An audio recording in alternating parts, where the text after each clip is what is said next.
In the past year of making YouTube videos, I've noticed that whenever Japanese culture comes up as a topic, people tune in. Viewers are fascinated by what goes on in Japan, and especially fascinated by Japanese media. Let me ask you a question then. If you aren't Japanese, how did you learn about Japan? How did you learn about its culture? That's a strange question, right? How does one learn about the existence of any country, or its culture for that matter? In the early 2000s, if you asked a typical American where South Korea was, for example, or what its exports were, you'd probably receive a blank stare in return. But now, everybody knows about South Korea, and its K-pop, and cosmetics and technology and fashion, and increasingly its cuisine. It's likely that there isn't one pivotal moment that taught you about Japan. Your perception of Japan was likely born of and has been shaped by your encounters with Japan in media, in film, in video games, in anime, and more. You learned about Japan and its cultural elements through osmosis, by absorbing that information from the world around you as opposed to being taught about it in a classroom. If, when I start talking about Japanese culture, your mind goes to cherry blossoms in Kyoto, consumer electronics, or growing up with Dragon Ball Z, or Sailor Moon, or Saint Seiya, or Hello Kitty, or for that matter, Kiki's delivery service. If you picture Harajuku, or cosplayers, or Hatsune Miku, or Pokemon, or any number of cute, consumable Japanese products, then congratulations. You are not immune to propaganda. And that's okay, because none of us are, myself included. Just about every country nowadays tries, sometimes successfully and sometimes not, to shape the image of their country, of their culture, in order to accrue what we call soft power. The power to get what you want through persuasion and influence, rather than by force. But there is no country, no culture on Earth that has succeeded in this very intentional development of soft power in quite the way that Japan has. I'd argue in some, but not all respects, that not even the United States has succeeded in soft power politics to the extent of Japan, but that's a topic for a very different video. Think about it like that infamous Wojak meme, right? Place Japan. Thing, Japanese thing. Japan in the collective conscience of the world is somehow different, somehow cool. How did this come to be? Why do so many of us think of Japan as cool or aesthetic or kawaii? And how was this perception intentionally cultivated for the purposes of soft power? What even is soft power? We'll discuss all of this and more after a quick word from today's sponsor, Incogni. In the war of soft power, the resource of potentially greatest value is information. And believe me when I say that there is a lot of information about you and me being bought and sold and moved around. At any one time, there are hundreds, if not thousands, of companies collecting and selling your data without your knowledge or your consent. You have the right to request that data brokers delete the information they have on you, but here's the kicker. It takes forever to handle manually, even for a lawyer like myself. Thankfully, there's a secret weapon available to you in the fight over your data rights, and that is today's sponsor, Incogni. Incogni reaches out to data brokers on your behalf, requesting your personal data be removed and handling any objections those data brokers might have. This is a product that I actually use, and it couldn't be more relevant to today's video. Now look, I'm a bit old-fashioned. My office has a typewriter, my mail scale predates the fall of the Soviet Union, and thus, I have a landline. My landline is constantly receiving spam calls, or it was, until I gave Incogni a try.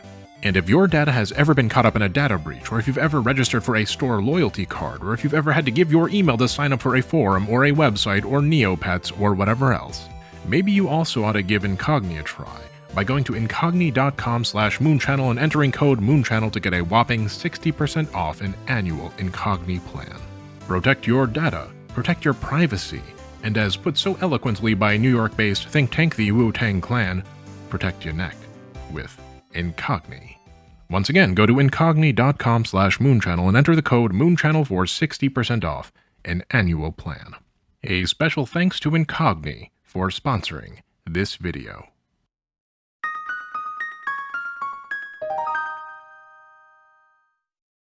I know what you're thinking. This is Moon Channel, right? What arbitrary point in history are we starting at? Well, first, it's never arbitrary, nor is it padding. Believe me, a longer video is much more work for less of a profit.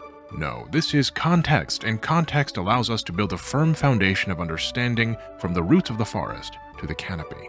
That said, our story begins not with World War II, as I imagine many of you might have guessed, but much, much further back. As early as the 1st century BC, the Greek geographer Strabo wrote about how the Bactrian Greeks extended their empire even as far as the Ceres.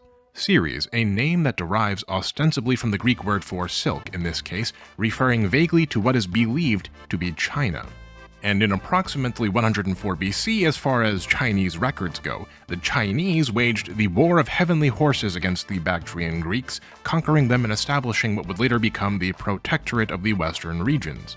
The Romans and Chinese also interacted. The Silk Road linked Rome and China, and the prevailing thought in China was that Rome, like China, was a civilized empire amongst barbarians, but on the other side of the world. The Chinese called the Roman Empire Da Qing, referring to the first unified dynasty of China, the Qin dynasty. Trade continued along the Silk Road for over 1,000 years, but as trade developed, something curious happened.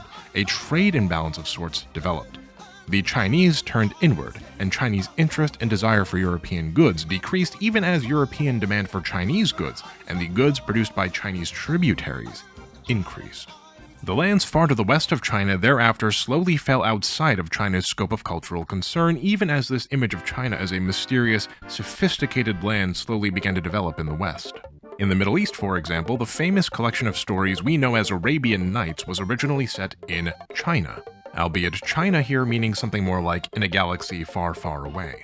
China was this far, far away galaxy where things were weird and different and a little mystical.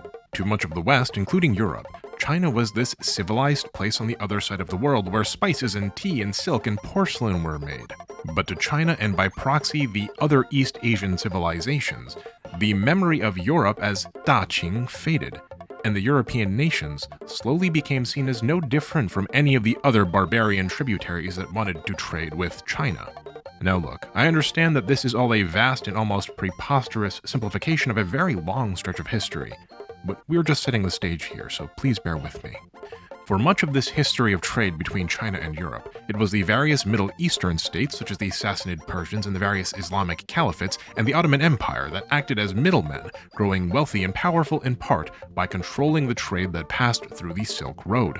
These middlemen cut deeply into European profits, and so the moment the technology was available, the Europeans tried to find ways around these middlemen both by land and by sail.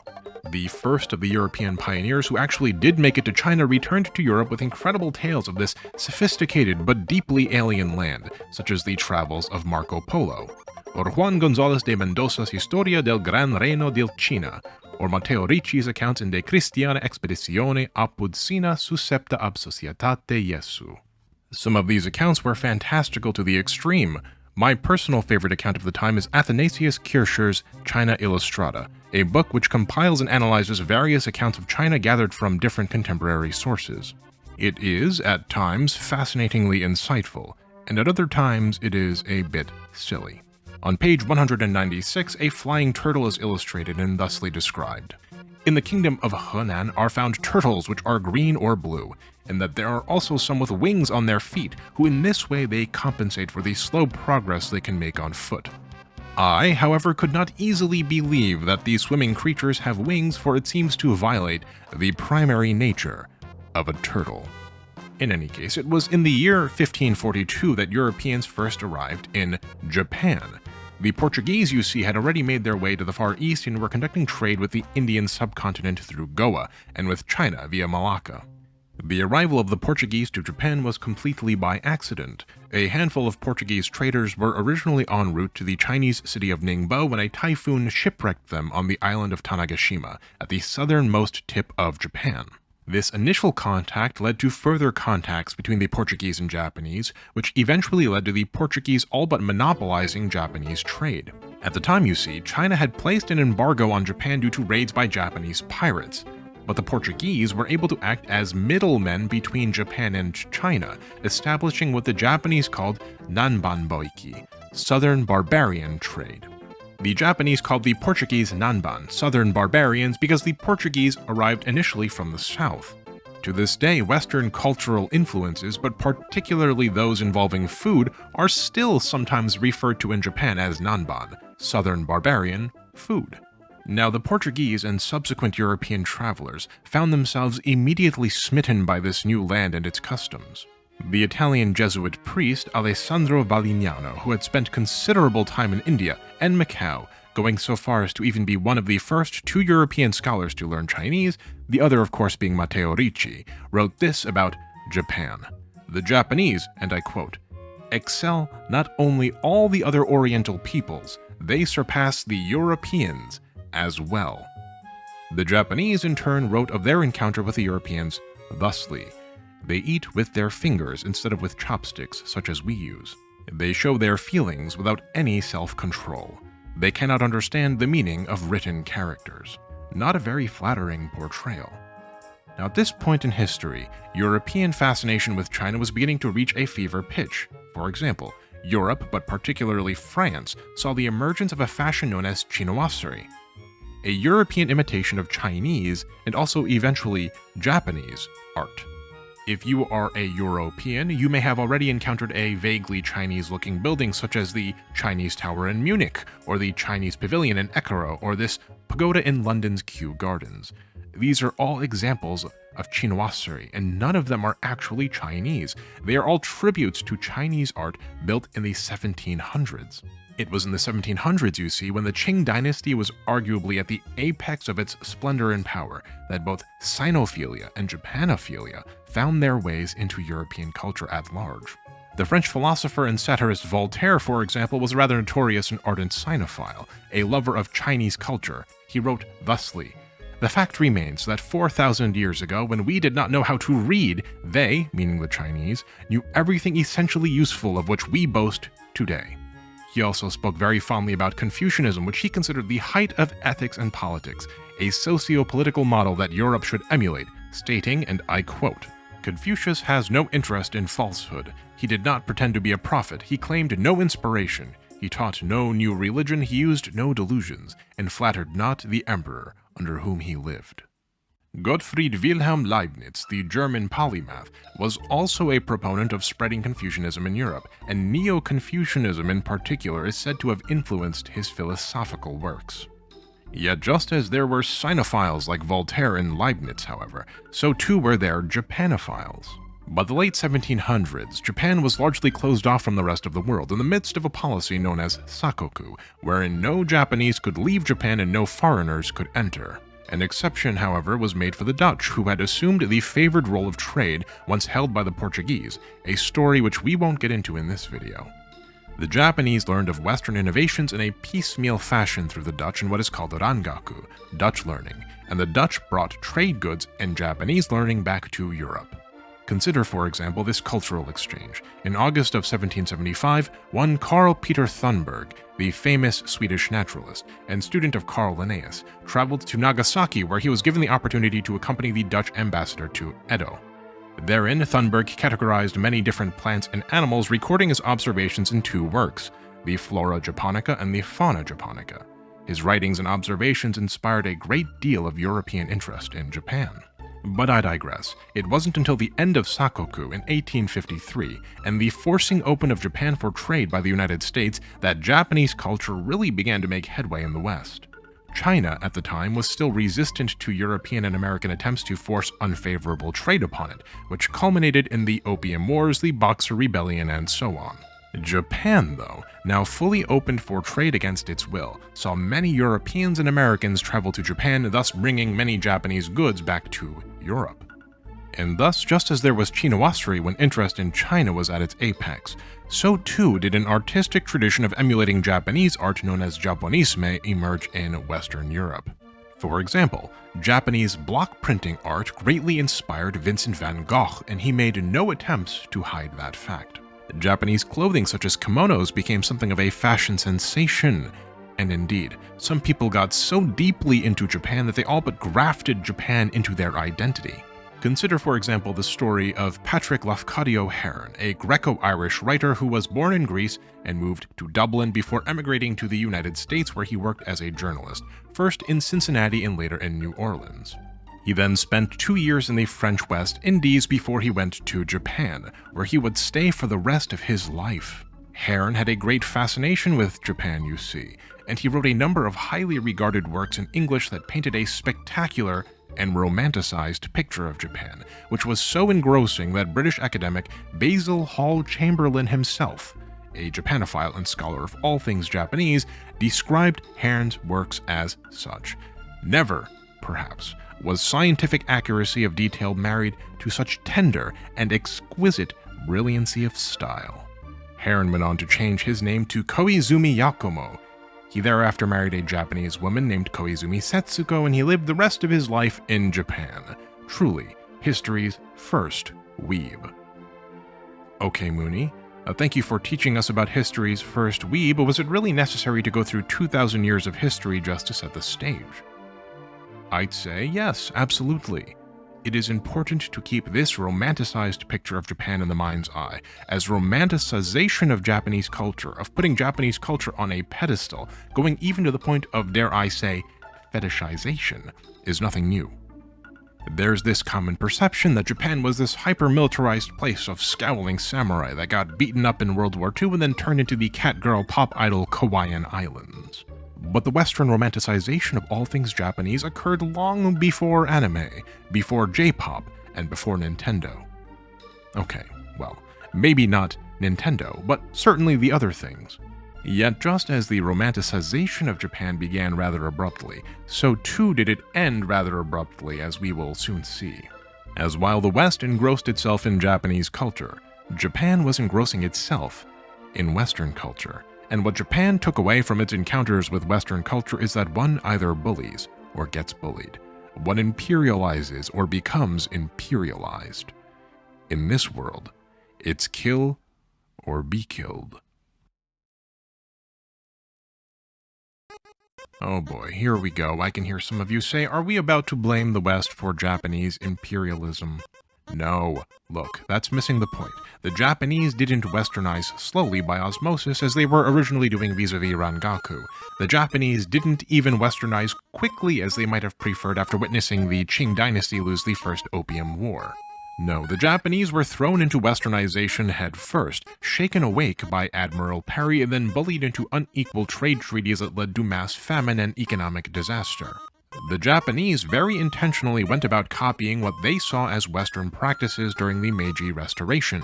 The Japanese adopted Western weapons and styles of dress, Western forms of governance and social organization and industry and art.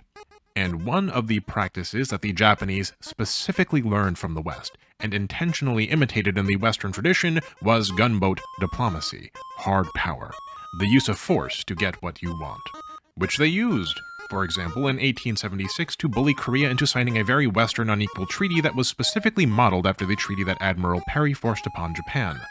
Amongst other conditions, Korean ports were forced open to unfettered trade without consent, and Japanese citizens in Korea were given the right of extraterritoriality, meaning that Japanese citizens in Korea, not unlike Western citizens in Japan, were essentially above the law, with an implication therein that Korea's legal system was too primitive and unjust to try the more sophisticated Japanese. An inferior Korea doesn't have the sovereignty or jurisdiction in its own country to enforce its laws upon the superior Japanese within. I'm getting a bit ahead of myself, though. We'll circle back to extraterritoriality in a bit. In the late 1800s, as the West swooned for Japanese culture and all things Japanese, as Western politicians and military advisors and statesmen were traveling to Japan to curry favor, marveling all the while at Japan's incredible sights and sounds, the Japanese themselves were desperately trying to leave that behind, to westernize. Henry Brooks Adams, noted historian and writer and member of the Adams family, traveled to Japan in 1886 seeking, in his words, nirvana. Adams traveled with one John Lafarge, an artist who became fascinated by Japanese art and is widely credited for introducing Japanese artistic ideas and methods into the world of American art. Americans and Europeans were traveling to Japan for inspiration. In Japan, meanwhile, a mentality of discarding or even despising the old, the traditional, the very things these Westerners found so intoxicating was taking root. Consider the words of Fukuzawa Yukichi, a Japanese author and educator of the time, concerning traditional culture. The Chinese and Koreans do not know how to progress either personally or as a nation. Their love affairs with ancient ways and old customs remain as strong as they were centuries ago. In this new and vibrant theater of civilization, when we speak of education, they only refer back to Confucianism. While professing their abhorrence to ostentation, in reality they show their ignorance of truth and principles. On the subject of Chinese medicine, Fukuzawa writes thusly, "By hating Chinese medicine so thoroughly, we came to dislike everything that had any connection with Chinese culture. Our general opinion was that we should rid our country of the influences of the Chinese altogether." A radical mentality of abandoning the old ways was taking shape, and it started with the leadership of the country and worked its way down into every facet, every crevasse of Japanese society. The takeaway is this: there was a paradox of sorts developing, even as the West was falling in love with Japanese traditional culture and art, with what they perceived as the exotic Oriental nature and innocence of Japan. Japan was desperately trying to escape that same image so that it might be viewed, and more importantly treated, more seriously, more equal to its Western counterparts. And here, finally, is where the story really begins.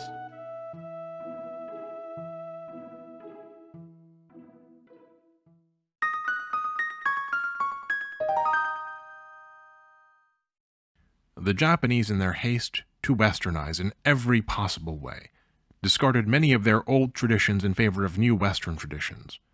Traditional Japanese hairstyles, nihongami, were replaced by Western hairstyles. Traditional Japanese military uniforms made way for Western uniforms. In some situations, traditional Japanese things were separated from Western things into two categories or schools of thought. In the realm of art, for example, it was in the late 1800s that a distinction first emerged between yoga and nihonga, Western-style oil painting on canvas, and traditional Japanese-style ink painting on paper. Yet, as the Japanese continued to plow forward in Westernization, something rather curious happened. The Japanese imitated the West and attempted to understand it, but no matter how much the Japanese attempted to quash their own culture and replace it with Westernization, ultimately it was their Japanese culture that would come to subsume the Westernization. Let me put this another way.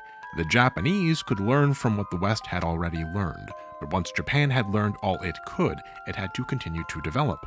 The alternative was stagnation. And as Japan operated inside of the Japanese cultural context, even despite trying to develop in the same way as the West, the end product was inevitably Japanese. If I might be so bold, they were Western developments with Japanese characteristics. And so, what happened in the very last years of the 1800s into the early 1900s was that Japan began pioneering a new cultural direction of unified Japanese Westernization. The goal was still to Westernize, but Japanese traditions and Western traditions began to melt together. We discussed yoga and nihonga earlier. Take a look at this artwork, painted in the year 1897. Or this painting, Study for Talk on Ancient Romance Composition No. 2, painted in 1896. These are examples of yoga, Western oil painting that incorporate Japanese characteristics. And likewise, during this time, Western oil painting techniques were finding their way into nihonga. But painting was not the only medium of art affected by this cultural blending. One other form of art that was substantially affected by the influences of Western culture was the Japanese art of manga. Manga, translated roughly, means whimsical pictures. Although such whimsical pictures were present throughout Japanese historical art, the term manga was first used to describe Santo Kyoden's Shiji no Yuki Kai, which was produced in and around 1798. By the time Japan opened in 1853, manga was already widespread. For example, Hokusai, the famous woodblock artist whom you might know as the creator of the Great Wave off Kanagawa, had a lesser-known 15-volume series called the Hokusai manga, a page of which even contains a fight scene. After Japan's opening, though, Western-style cartoons and comics flooded into Japan, and with the subsequent governmental efforts to rapidly Westernize, Japanese-made Western-style cartoons and comics started to proliferate. By the 1890s, Japanese-made American-style newspaper comic strips appeared in Japanese newspapers, sometimes sitting right next to actual imported American comic strips on the same page. There were Western comics and there was Japanese manga until developments in Westernization of Japanese art caused those lines to blur, and the result was Japanese comics, which we know today as contemporary manga. Yet comics and oil paintings were not the only two mediums of art to arrive from the West. For you see, the 1890s saw the emergence of a brand new art form in the West, that art form being motion pictures, film. And almost right from the get-go, attempts were made to incorporate drawn animation into this medium. We won't get too much into the history of animation in this video, but suffice it to say, film was a perfect fit for a medium of expression that depends upon rapidly displaying separate images to simulate motion.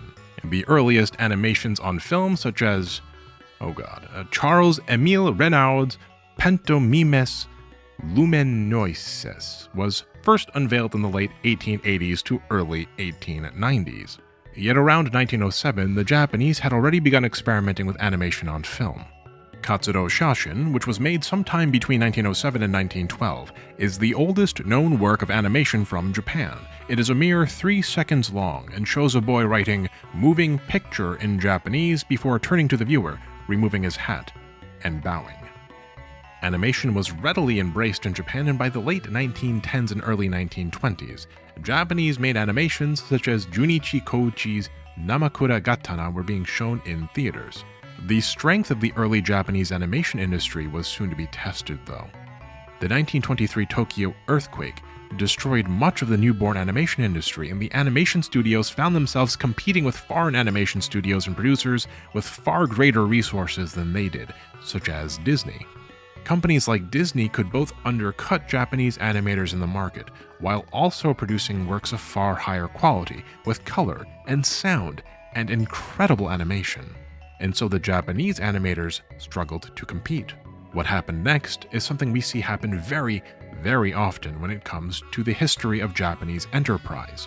In order to survive, the struggling Japanese animation industry had to do two things. First, the industry had to distinguish its works from more impressive Western cartoons in order to build a market.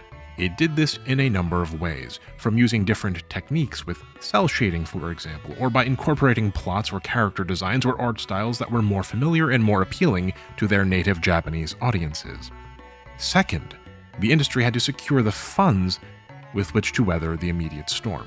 And to that end, the Japanese animation industry turned to and was eventually co-opted by the Japanese government.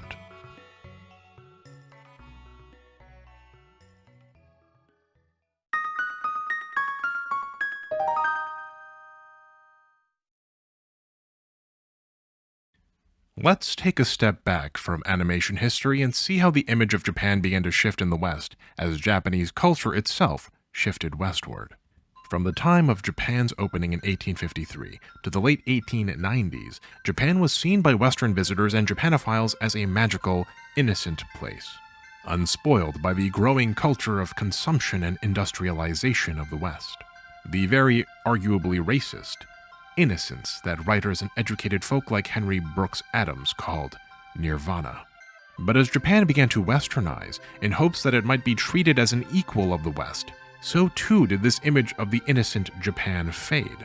Returning to the topic of extraterritoriality, by 1858, 5 years after Peril, Japan had recognized unilateral extraterritoriality with the United States, the UK, France, the Netherlands, and Russia. The citizens of these countries could act with impunity while in Japan and established their own sovereign courts with which to try their own citizens on Japanese soil. In 1871, Japan and China granted each other reciprocal, as opposed to unilateral, extraterritorial rights as a part of the Sino-Japanese Friendship and Trade Treaty. But just 5 years later, you will recall, Japan bullied Korea into signing an unequal treaty.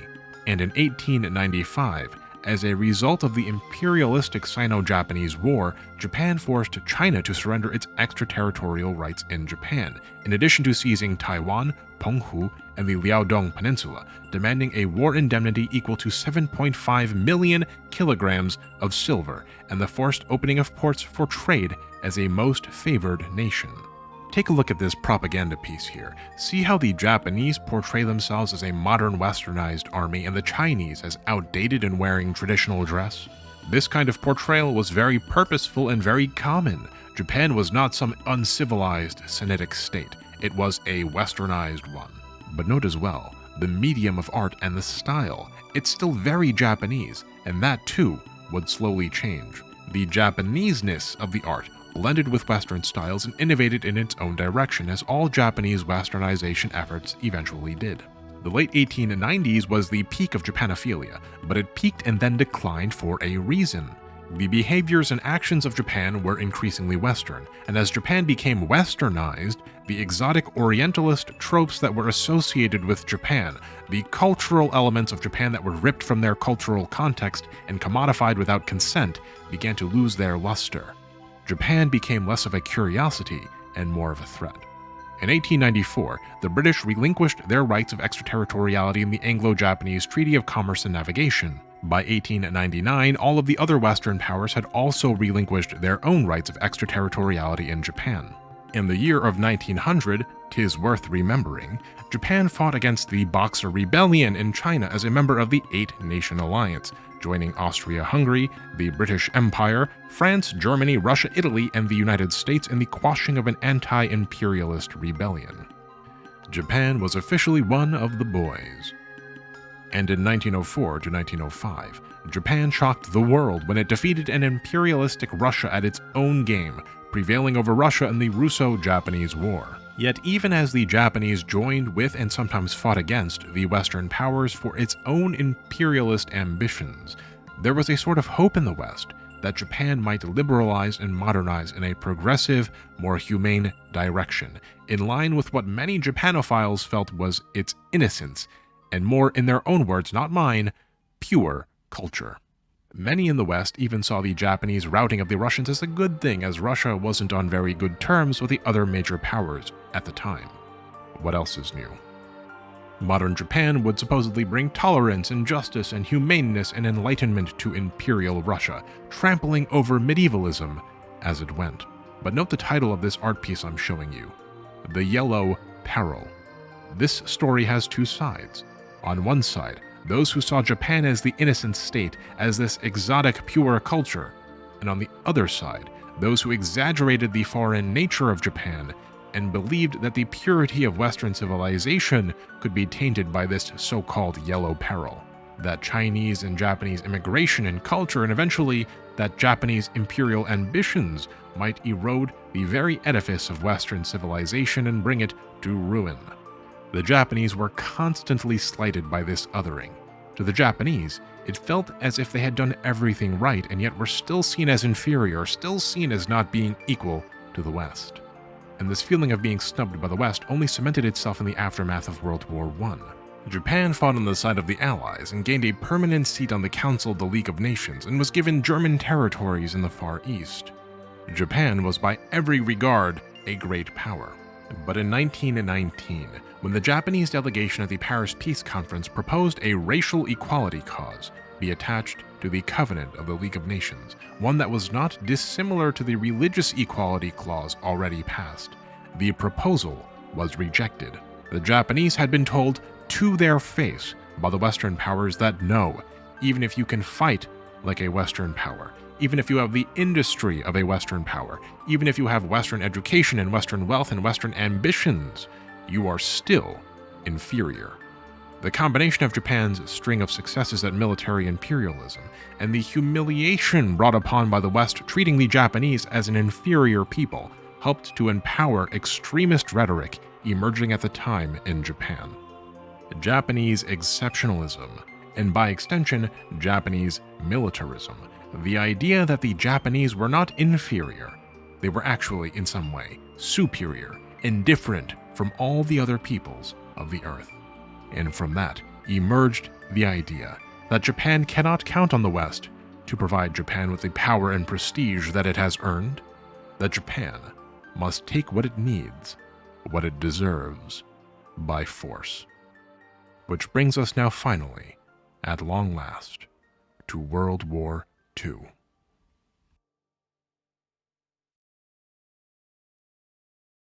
In the year 1904, the Japanese poet and famous pacifist Akiko Yosano wrote the poem, "Oh My Brother, You Must Not Die," an anti-war poem addressed to her younger brother and critical of the Russo-Japanese War. Here's a portion of it translated. "O my brother, you must not die. Could it be the Emperor his grace exposeth not to jeopardy of war, but urgeth men to spilling human blood and dying in the way of wild beasts, calling such death the path to glory? If his grace possesseth noble heart, what must be the thoughts that linger there?" It's easy to find "Oh My Brother, You Must Not Die" all over the internet. Akiko's earlier works can be bought in compilations on Amazon, complete with beautiful covers featuring Japanese art and forewords discussing her pacifism and feminism. But by 1931, as Japan invaded Chinese Manchuria with the imperialistic ambition of seizing Manchuria's vast natural resources, as the Japanese public was gripped with what American historian Louise Young describes as war fever, famous pacifist Akiko Yosana, who once condemned the emperor and his wars, wrote this poem, titled "Citizens of Japan, a Morning Song." Ah, the augustness of His Majesty's reign that inspires people's hearts. It is a time that ignites our sense of duty. It is time to cease empty arguments and smash sissified dreams of compromise. Knowing their course to be just, our forces attack through sufferings 100-fold. Skipping towards the end, and I quote, "Even I, a powerless woman, am thus committed to our cause, as are those people superior among us who carry out the esteemed ways of our peerless ancestors." Thus speaketh noted Japanese feminist and pacifist Akiko Yosano, the original J.K. Rowling.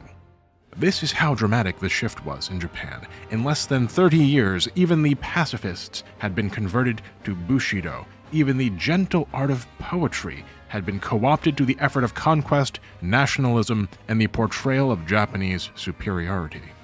There was surprisingly little censorship in early 1900s Japan, hence the publication of "Oh My Brother, You Must Not Die." By the 1830s, though, censorship of the press and of the arts was in full effect, and as we will see, the legacy of that censorship lingers to this very day. Side by side with the censorship of the arts, though, was the co-opting of the arts by the Japanese government for the purposes of propaganda, both inward-facing propaganda and outward-facing propaganda. To that end, the first ever animated feature-length film produced in Japan, the first anime film, was Momotaro's Sacred Sailors, released in 1945, a sequel to the close to but not quite feature-length film Momotaro no Umiwashi, Momotaro's Sea Eagles, which was released in 1943. For some context, Momotaro is a beloved historical folk hero in Japan, akin to Robin Hood or King Arthur, and this film was aimed at children. This first film, Momotaro's Sea Eagles, is, and I kid you not, a dramatization of the attack on Pearl Harbor, in which a naval contingent led by Momotaro attacks the island of Onigashima, Demon Island, meant to represent the British and Americans. This film uses actual footage of the attack on Pearl Harbor. The sequel, Momotaro Sacred Sailors, was made as per the orders of the Japanese Naval Ministry, and it released in 1945. In this film, a bear cub, a monkey, a pheasant, and a puppy complete naval training before then saving the monkey's younger brother from drowning in a river. They find themselves near Mount Fuji, where the monkey sees dandelion seeds in the wind and imagines they are paratroopers falling from the sky. We cut to Japanese forces building an airbase and clear-cutting rainforest somewhere in the Pacific Islands to the tune of jungle animals happily singing songs. A plane lands and Momotaro emerges with the animals, who are now all officers. The primitive animals of the island are awestruck by the sophisticated Japanese officer animals, and Momotaro and gang then proceed to teach the primitive, barbaric jungle animals Japanese, as the officers prepare armaments for awaiting warplanes. The director, Mitsuyo Seo, was inspired, allegedly, by Disney's Fantasia. This is the origin of anime as we know it. Yes, as we saw, Japanese animation existed prior to its use as military propaganda. Yes, Japanese animation utilized distinctive techniques and was shown in theaters and had a following all prior to these films. But Japanese animation, as a national industry of import and concern with top-down funding, did not exist until the 1940s. The whole industry was underdeveloped, a novelty, and not really an industry writ large until the government got involved.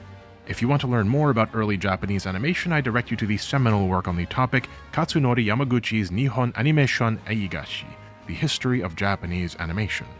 Japanese animation is an industry with large-scale capabilities of production and the funding necessary to create sophisticated and feature-length works, like many of Japan's native industries, came about due to investment in and utilization by the Japanese government.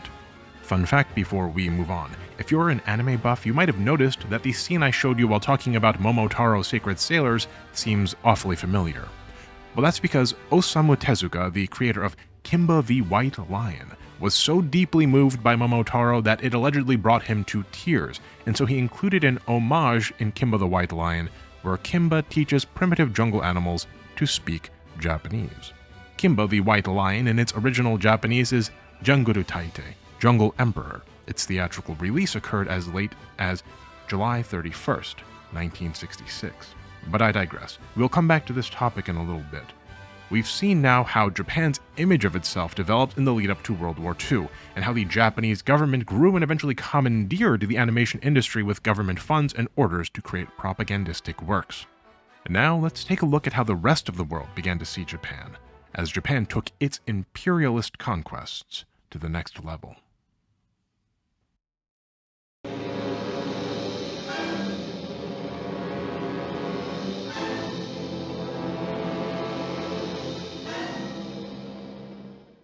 The 1931 invasion of Manchuria by Japan horrified many of the Western powers, but the response by the West was muted. After all, they had problems in their own backyard that were slowly but surely demanding their attention. The West hoped that Japan, having seized Manchuria, might be satisfied with their conquest and proceed no further, appeased, if you will. That proved not to be the case, of course, and in 1937 Japan launched its full-scale invasion of the Republic of China, launching the first salvo in the war that would soon consume the world. The West sanctioned and condemned the Japanese, and in the societal struggle between Japanophilia and Yellow Peril Japanophobia, the latter began to prevail in Western discourse as the viciousness and cruelty and greed of the Japanese invaders became apparent. And it remained that way until, here it comes, the surprise attack on Pearl Harbor, the Philippines, Hong Kong, and the Dutch East Indies. Even as Japanese diplomats promised peace, the Japanese military prepared to invade, and before war was declared, the Japanese military struck, December 7th, 1941, a date which will live in infamy. The Japanese were no longer seen as honor-loving noble souls, no longer the innocent, gentle people that Japanophiles had imagined. Now the public perception in the West had entirely shifted. The Japanese were pictured as backstabbers, untrustworthy, power-hungry. They were depicted as bloodthirsty militant samurai. And Western allied governments quickly produced propaganda to reinforce that image amongst their populations. Wartime propaganda is nothing new. It's used to demoralize one's opponents and to boost morale amongst one's own forces and countrymen. But propaganda is also used to dehumanize. You aren't shooting at a fellow human being or producing shells to fire at a person just like you. You are fighting a monster, an inhuman, inferior creature that wants to take away all that is good and precious in your life. This rhetoric exists even today. It's easier to convince people to hurt their fellow man or even exterminate their fellow man if you can make people believe that their victims are less than human. World War II was a war fought not only with guns and steel, but with propaganda and dehumanizing rhetoric. Now please note, this video is not specifically about World War II propaganda or the extent to which this dehumanizing rhetoric was utilized during the war. As I proceed to talk about Western Allied depictions dehumanizing the Japanese during this period, please understand that I am not trying to justify the extent of Japanese dehumanizing rhetoric or the evil actions of Japan in World War II towards Koreans, or Chinese, or Filipinos, etc. Nor am I trying to equivocate the propaganda produced by the Allies with the atrocities committed by the Nazis against the Jews or the Roma or LGBT people, etc. We are merely examining this propaganda to get an idea of the extent to which perceptions of Japan changed in the West over the course of World War II and the lasting impacts thereafter. Japanophilia was on its way out by the time the Japanese invaded China proper. But after Pearl Harbor, you'd be hard-pressed to find anyone in the United States who didn't detest the Japanese. Hatred, for lack of a better term, is good for war, and it served the interests of the Allies to empower hatred against their enemies. And the Japanese, being exotic, being foreign, received the brunt of the most offensive caricatures. After all, one could portray Goering as fat or Goebbels as goblin-like, but one couldn't paint, say, all Germans as being monsters when a substantial amount of one's own population was German or had some German lineage. But the Japanese, as an extreme minority group in the United States, never mind in Europe, was far easier to reduce to racist caricatures. You might be familiar with, for example, the infamous Tokyo Kid, a portrayal clearly inspired by Hideki Tojo. Note the exaggerated buck teeth and the dripping vampire-like fangs, the tiny head and goblinoid ears, the overemphasized racist squint and the circular glasses, the bloody dagger and the broken-up English. Keep that mental image stowed away for later. Here's British-produced propaganda of a similar nature, also ostensibly a portrayal of Tojo. And here's a Dutch propaganda piece showing Japan as an octopus. There were also more subtle propaganda pieces, such as this pamphlet called How to Spot a which purports to teach Americans how to spot the difference between the and our Oriental allies. Take a look at this page in particular. Do you see how C, meaning a Chinese person, is portrayed as having, and I quote, eyes set like any Europeans or Americans, whereas the Japanese person is described as having eyes slanted towards his nose, as if to imply a difference. Or this image. Do you see how the Chinese person is, and I quote, about the size of an average American and portrayed with similar proportions as the American, whereas the Japanese person is described as shorter and looks as if his legs are joined directly to his chest. The point isn't really to help someone meaningfully identify a Chinese or Japanese person, it's to cement the othering of Japanese people in the psyche of the civilians fighting on the home front and the soldiers on the battlefield. This all seems very funny in hindsight, as now that China is an ostensible threat to the West and Japan our beloved anime-producing ally, one can witness the portrayal shift in the opposite direction in real time. But I digress. Let me play you two clips to bring this point home before we move on. They're taken from Frank Capra's utterly fascinating, award-winning US propaganda film, Why We Fight, The Battle of China. Take a look.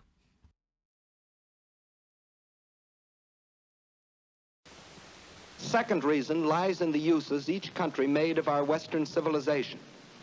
Let's see what China took. They built more schools and colleges.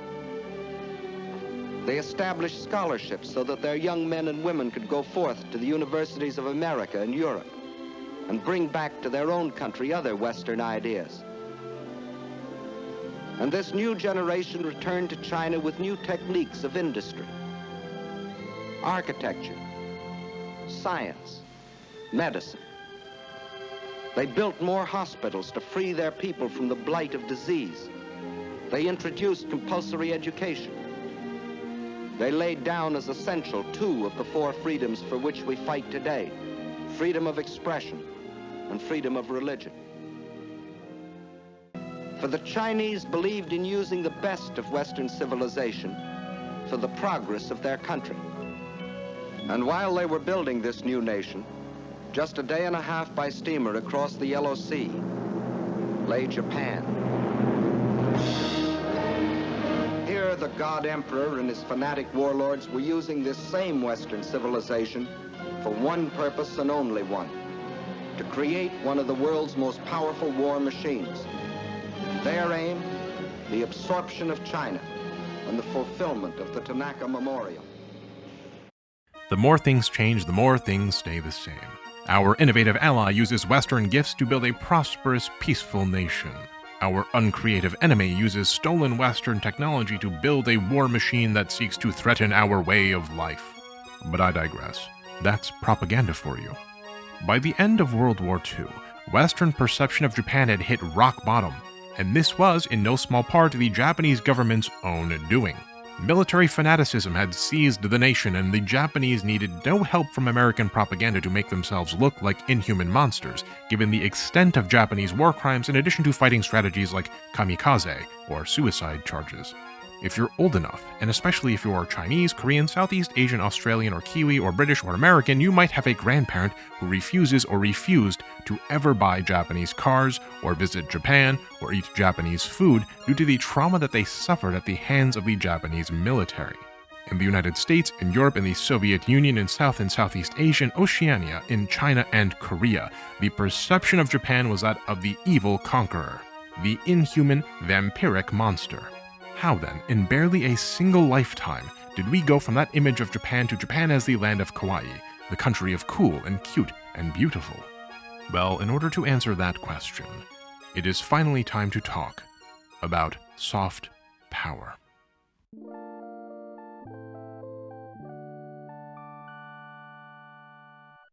In September of 1945, American General Douglas MacArthur was put in charge of the rebuilding of Japan. The Japanese had surrendered earlier that month on September 2nd, and just 1 month prior to that, the United States detonated an atomic bomb over Hiroshima. Before the atomic bombings, Japan had hoped to have the ostensibly neutral Soviet Union act as its intermediary to negotiate a conditional peace with the Allies. But the Soviet invasion of Manchuria put an end to that aspiration. Meanwhile, the Americans had no intention of allowing Japan to slip through their fingers. After all, it was Japan that brought the United States into the war to begin with. Japan was at the complete mercy of the US, and the Japanese people braced for the worst. And yet it never came. The US already had its eyes on the next war, the coming hegemonic conflict against the Soviet Union. And the US needed allies. Japan was to be rebuilt and remade in the American image in 3 phases. First, between the years 1945 and 1947 came punishment and government reform. The Japanese military was dismantled and war crimes trials were held. Some of these war criminals were even sentenced to give the appearance of justice. A new constitution was drafted for Japan. The emperor was demoted from god to politically powerless figurehead. The form of government was reorganized from a military autocracy into a parliamentary republic. And of course, the new constitution also prohibited Japan from waging war or fielding a military. Phase 2, the reconstruction of the Japanese economy, occurred between late 1947 and 1950. Late 1947 saw the beginning of an economic crisis and famine in Japan, which was accompanied by a fear of communism spreading as a result. And this concern was exacerbated by what seemed like the inevitable fall of China to communism, and that spooked the United States terribly. In late 1946, Japan's industrial production was 27.6% of its pre-war level, almost a quarter of what it was before the war. But by 1951, just 5 years later, despite an economic crisis and a famine, industrial production had returned to pre-war levels. How is this possible, you might ask? Well, the American fear of communism was precisely what saved the Japanese during this crucial turnaround point, as the United Nations entered into the Korean War in 1950 to stave off the spread of communism, and thus turned Japan into a gigantic supply depot. The Japanese government, for its part, seized on this opportunity and leveraged the inflow of resources with strong but consequential economic policy, a topic that is a bit outside of the scope of this video. And thus it was in 1950, as the Korean War began, that the third phase of the American reconstruction of Japan got underway, the conclusion of a peace treaty between the United States and Japan, and the end of American occupation. In less than a decade, American interests had completely shifted away from the ostensible threat of Japan into the more pressing concern of communism. In the final peace agreement, the United States forged a bilateral security pact with Japan and handed control of the Japanese government back over to the Japanese people. As part of that agreement, though, the United States reserved the right to maintain various military bases in Japan, including, rather infamously, the military base at Okinawa, where the United States military to this very day has extraterritoriality, as per the U.S.-Japan Status of Forces Agreement of 1960, much to the chagrin and anger of the Okinawan people. Throughout the 1950s and 1960s, although Japan's economy was being successfully rehabilitated, its image as a nation, as a people, was still rather poor. It was in Japan's best interest at the time to keep its head down in Asia. Japan had only 20 years prior attempted to eradicate other cultures and push its own culture onto the entirety of Asia and Oceania by force, after all. And indeed, the Japanese government actively tried not to spread its culture for fear of harming Japan's more pressing economic concerns, including relations with its Asian trade partners. Nissim Kadosh Otmazgin writes the following in this article for the academic journal Asia Pacific Review. New priorities and constraints under the American umbrella dictated a new policy which effectively neutralized governmental attempts to actively introduce Japanese culture to Asian audiences. Skipping ahead, thus, the Japanese government established that cultural imperialism was not a profitable business and, with a few exceptions, retreated from aiding the export of Japanese culture to its neighbors. The United States, of course, had an interest in rehabilitating the image of its new ally in Japan back home. But even then, progress was slow. Articles like this one from Jet magazine in 1953 showing the intermarriage of Japanese women with black soldiers stationed in Japan attempted to rehabilitate the image of Japanese women in that ham-fisted, sanctimonious 1950s way. And I quote, "Many times since his return from Japan to settle in Indianapolis, former Sergeant Bruce Smith has been questioned about the bride he brought with him. He is a Florida-born American Negro. She is Japanese, which made her and their marriage a target for the curious." I'm not going to continue with the accent. "I like it," Smith told his latest interrogator, "when my wife waits on me hand and foot, gives me a massage when I come home from work, washes my back in hot water, and turns down the bed so that I can take a nap before dinner." Pretty Mrs. Sayoko Smith, who had been listening, picked up the thread of conversation. "I feel it is my duty to do my husband's bidding," she said, "and if this makes me different from American women, then I don't know what to do about it because acting this way makes him happy. If he's happy, I am happy." These efforts bore limited fruit, however, and by 1960 the image of Japan in the United States was, well, remember that image of the Tokyo kid I told you to keep in your mental archives? Buck teeth, balding head, exaggerated squint, broken English, and dorky glasses? Well, here's Mickey Rooney as Mr. Yunioshi in Breakfast at Tiffany's, the absolute worst movie to take your Japanese girlfriend to on your first date, second only to Pearl Harbor. But it was also in the 1960s where the situation in both Japan and the United States began to shift. The 1960s in the United States, for example, saw the emergence of the model minority myth, with all of the foibles that entails. This model minority status cleverly allowed East Asians to be somewhat rehabilitated without actually being a racial equal to the white majority, at a time of otherwise growing racial tensions between white and black Americans. The 1960s also saw the steady growth of the Japanese economy as it moved into its export trading phase. Now, to export goods, you need at least two external things. You need a market that wants to buy your goods and trade partners to develop said markets in. In the not-so-distant imperialist past, remember that it's only been 100 years since Peril at this point. As we saw with the United States and Japan, the British and China, and the Japanese with Korea, you seized advantageous trade positions from the barrel of a gun, and negotiated with others pursuant to the hard power you could project. The military might you could wield to defend your interests, or the money you could bring to the table, guns and silver. And soft power was a lesser consideration. The power to influence other states by persuasion, the power to speak softly and be heard, seemed like a lot of work compared to merely carrying the big stick. Now, hard power was and is still very much a thing, of course. The United States military, with its bases all over the world, or NATO or China and its reinforcing the South China Sea, are all examples of attempts at hard power projection.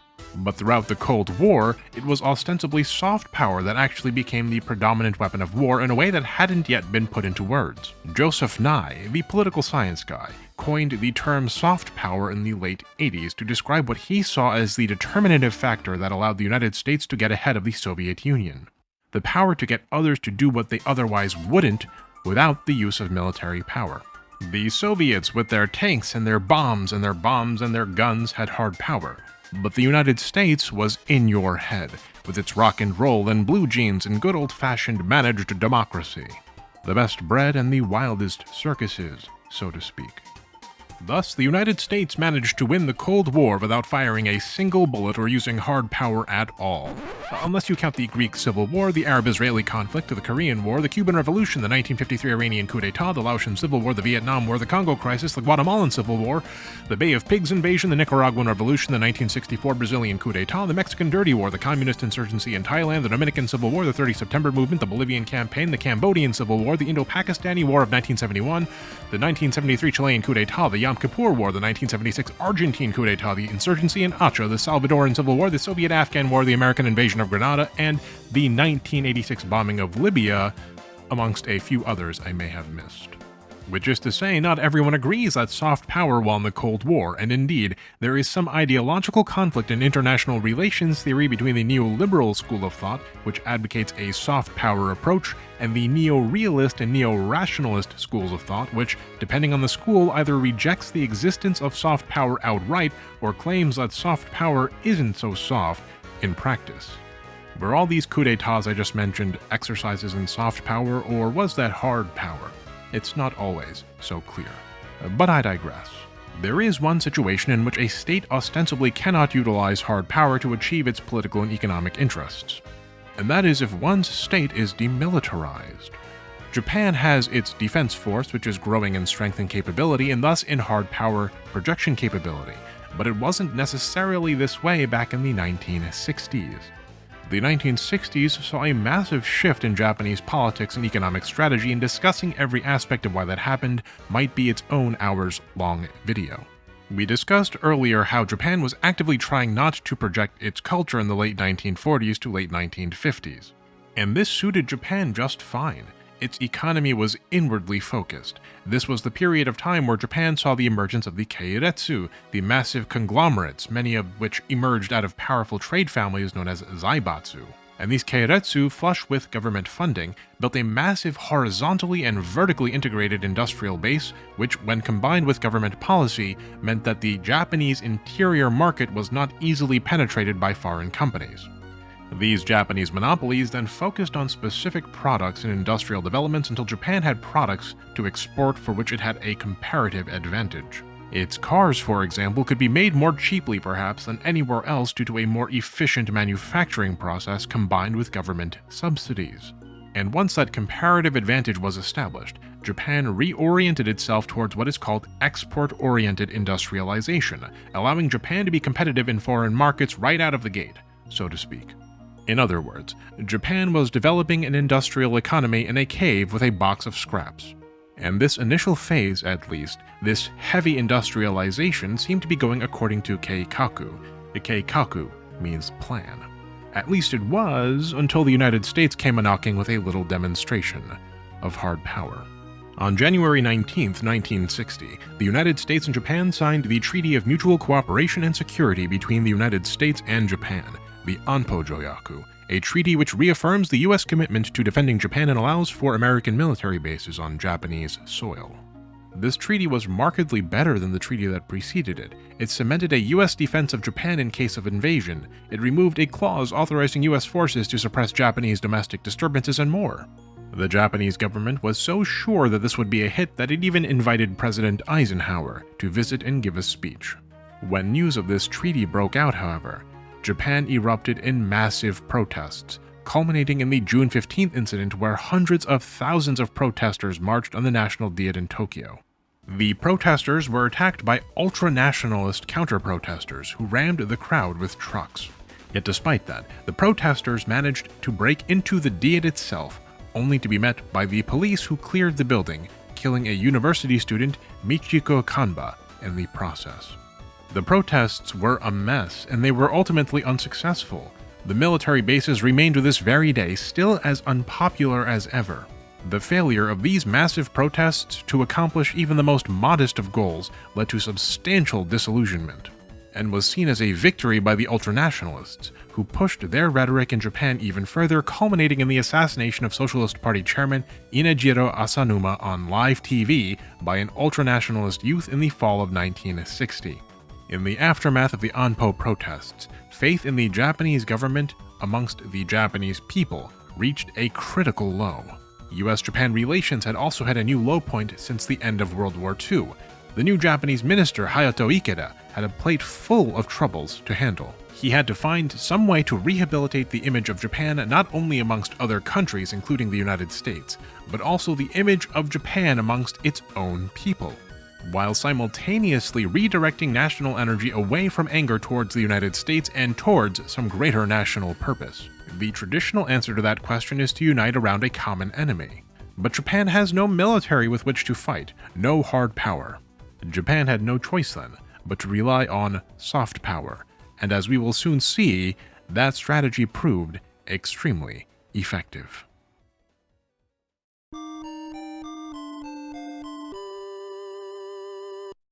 Let's return for a moment to animation history. Japanese animation thrived during World War II, growing into a substantial industry thanks to government funding for propaganda films. But in the 1950s, with government contracts now dried up, the animation industry returned to famine and contracted substantially. The end of the war also meant that foreign animation could once again make its way back into the Japanese market.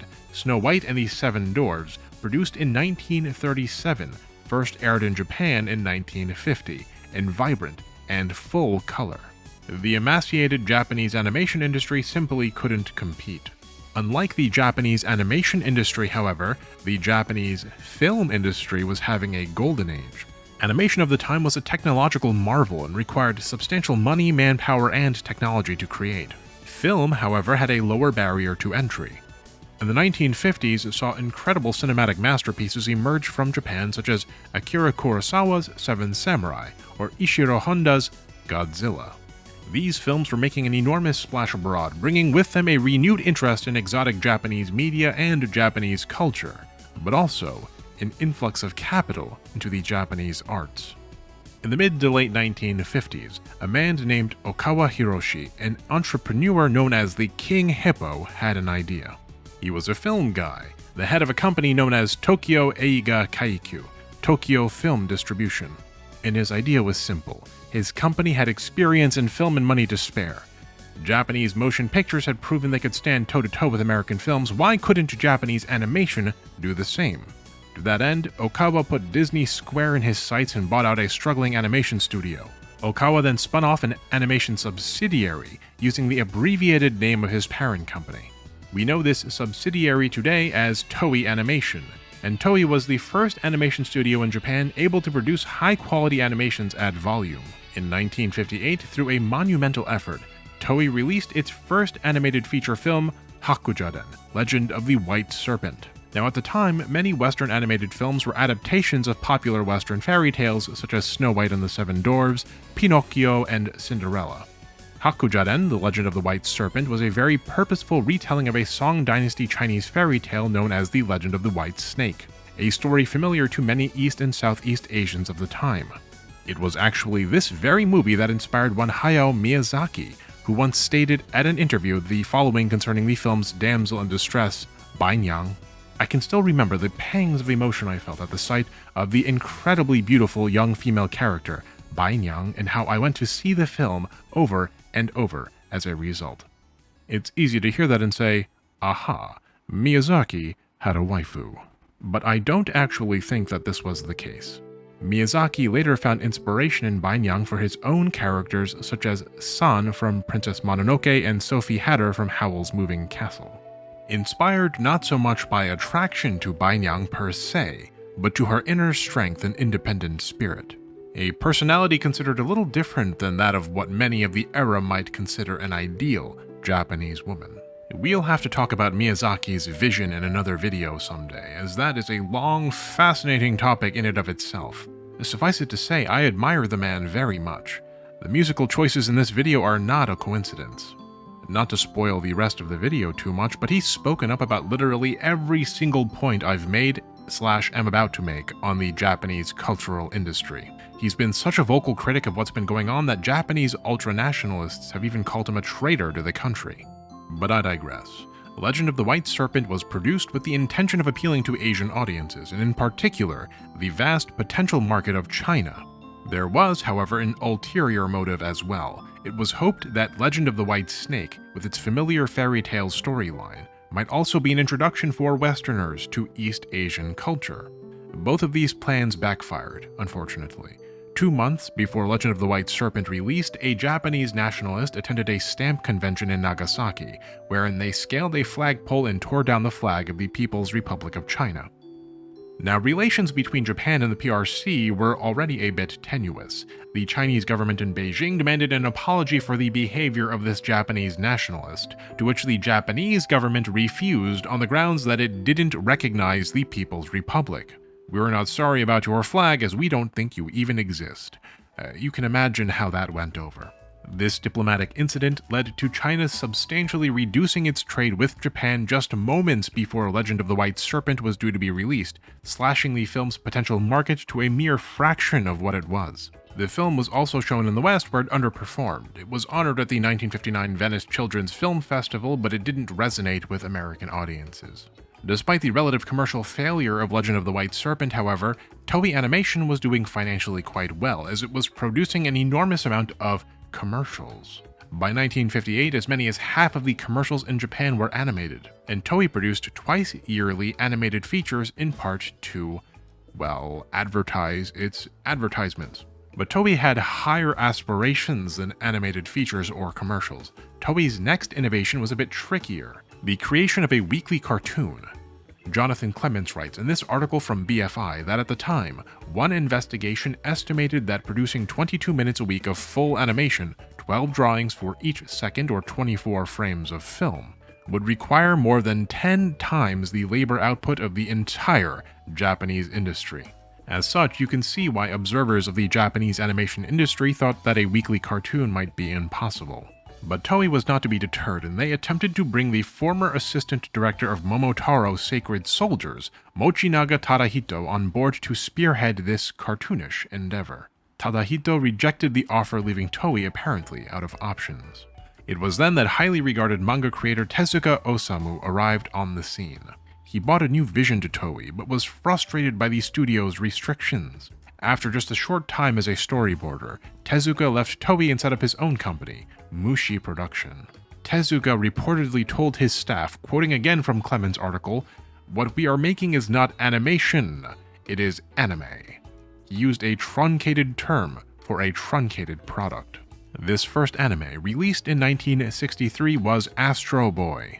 And you can see just how it was truncated. There were fast cuts, long periods of single frames, and recycled animations utilized frequently. All techniques used by made-for-TV anime to this very day.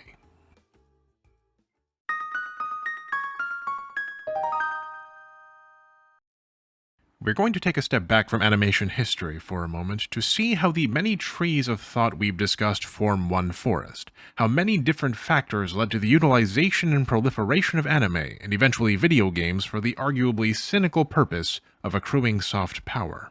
The ferocity of the Anpo protests in 1959 to 1960 spooked both the Japanese government and the American government.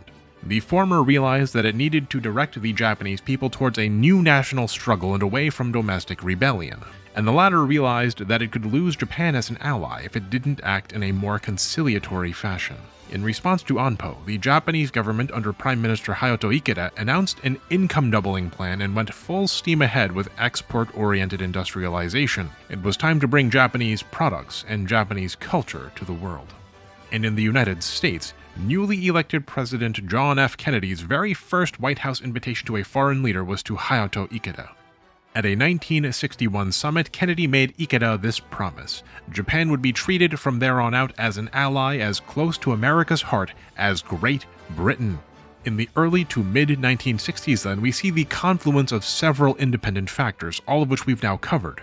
Number 1, the Japanese government's heavy industrialization phase was nearing completion, and Japanese products were ready to compete with the West. Number 2, the Anpo protests led to widespread disillusionment in Japan with the Japanese government that the government wished to solve by redirecting national attention towards a better quality of life, bread and circuses. Number 3, animation was a rising industry full of animators and directors who were raised by and inspired by wartime animated propaganda films. Number 4, the Western world, but the United States in particular, was desperate to establish a bastion of capitalist stability in East Asia, to act as a bulwark against communism, even if it meant sacrificing their own financial position. And number 5, the demilitarization of Japan meant that the Japanese government had to rely on soft power both to open markets in Japan and to secure Japan's foreign interests. In order to understand how all of these different factors come together, we need to very briefly discuss cultural diplomacy as a weapon of soft power. Culture, of course, can develop organically and over time, but culture is also very purposefully shaped and directed by, generally, the state.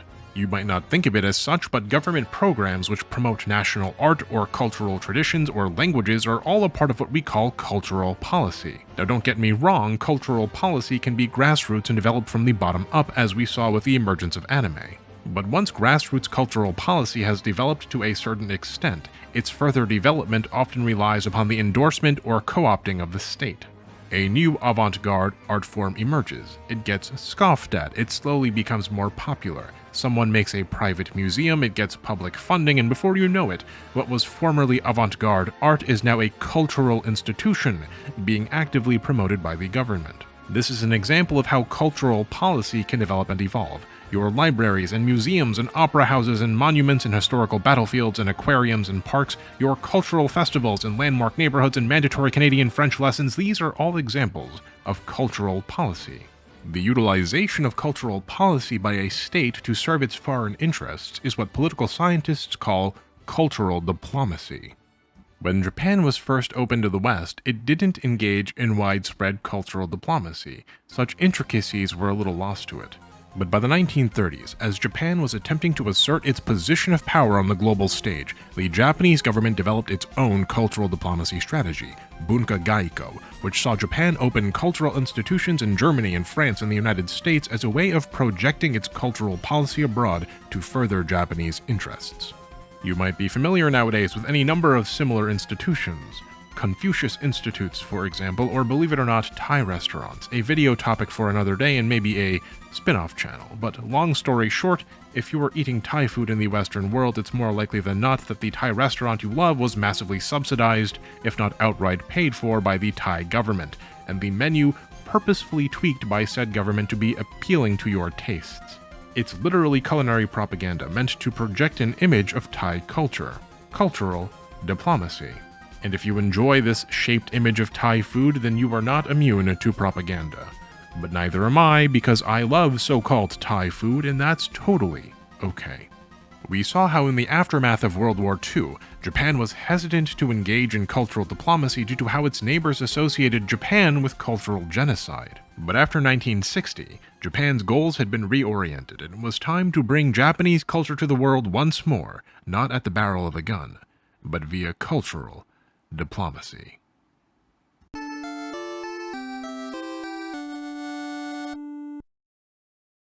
Do you recall our 5 factors from earlier? Well, each one ties intrinsically into the next. The completion of heavy industrialization means that Japan is ready to bring its products into the world and compete in the international market. This attempt to break into the global market, this income doubling plan, is a way of improving the lives of Japanese people, such that it might ease the frustrations that they have towards American military bases. The United States has an interest both in keeping its military bases in Japan and in the maintenance of a capitalist Japan to stand as a bulwark against communism, and is thus willing to play economic ball, even conceding a bit of market position to Japan so as to allow the plan to succeed. Japan wants to sell its goods and bolster its policy positions and cement its trade advantages, but it has no military to do so. It needs to propagandize. And there just so happens to be an entire industry in Japan that was built for propaganda, is full of artists who grew up with and were inspired by said propaganda, and has been making marketing commercials in Japan in the aftermath of the war. This being the animation industry. Now look, I don't want to overstate anime's importance here. Anime was just one of many tools utilized by the Japanese government for the purposes of soft power.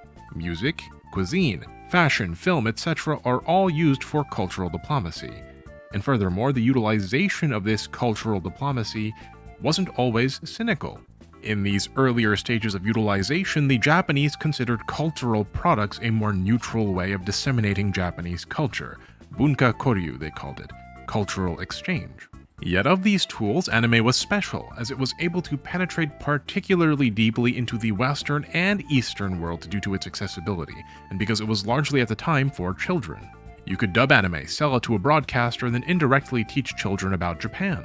The 1960s saw, of course, the release of Astro Boy in 1963, but also saw cartoons like the aforementioned Kimba the White Lion in 1965 and Speed Racer in 1967 make their way onto American television. The 1960s also saw the emergence of a brand new form of media, one that would prove to be just as useful for soft power as anime, that form of media being, of course, video games.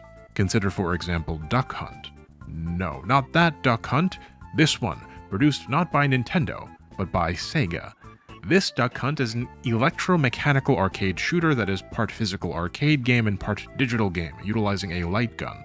You put a quarter into the slot, animated ducks fly up on the screen, and you shoot them with your light gun. And this Duck Hunt was available to play in the United States as early as 1968. By the late 1960s, Japanese exports were in full swing, and the Japanese government's income doubling plan was a success. As US President Bill Clinton used to say, "It's the economy, stupid." As long as the economy is booming, and as long as people have their bread in circuses, their lesser frustrations can be put aside. In spite of the apparent success of their economic plan, however, the Japanese government was also extremely cautious during this time, as there was a fear that economic liberalization, opening Japan's markets haphazardly, would lead to a repeat of Admiral Perry's opening of Japan for trade. A fear that a sudden influx of more developed outside goods would crush Japan's markets. And so Japan's economy has been famously centralized and managed, lasting even to this day. And in that regard, Japan's cultural exports were no exception. As it became clear to the Japanese government that Japan's cultural products were succeeding, were becoming more and more popular around the world, the need to centralize the work and direction of Japan's cultural diplomacy materialized, which led to the establishment of the Agency for Cultural Affairs in June of 1968, the Bunkacho.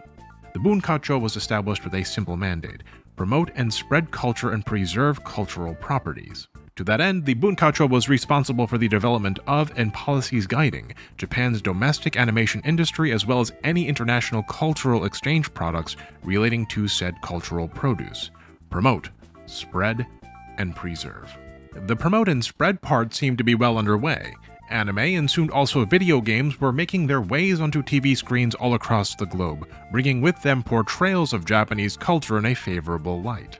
But what about the preservation? Well, to that end, on May 6, 1970, Japan enacted its new copyright law, which is a topic worthy of its own video. But to make matters simple, the new law increased corporate and thus, by proxy, governmental control, and thus Japanese control over Japanese intellectual properties. Which is to say, part of the reason why Japanese companies tend to so strictly control their IPs but seem to be less concerned with Japanese fan works compared to Western fan works is because it is in the cultural interest of the country by law to do so. Though again, there are a lot of facets in that conversation which we simply can't get into here.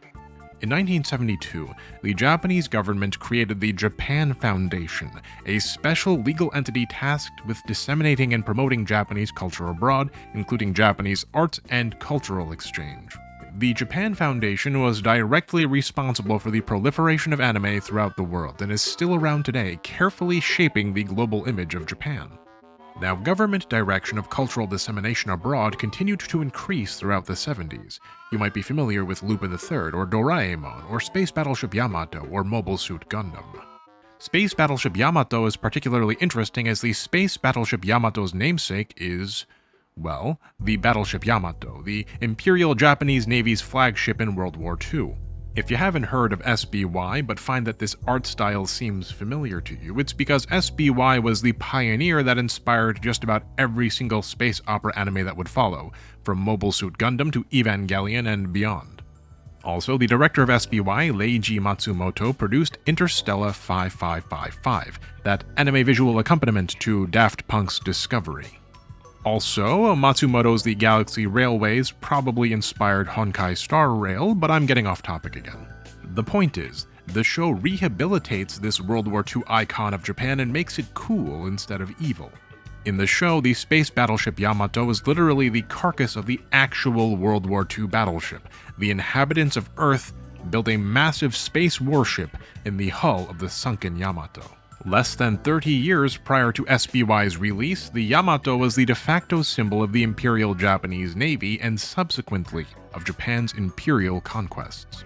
And now it's a cool model spaceship you can buy and put in your bedroom. Your father might have literally flown a bombing run against it, but there it is. The writer and producer of SBY, one Yoshinobu Nishizaki, had this to say on the topic of the Yamato as a symbol of imperial ambitions, and I quote, "In that period, referring to the 60s and 70s, all of Japanese history was denied, especially that which took place after the Meiji era.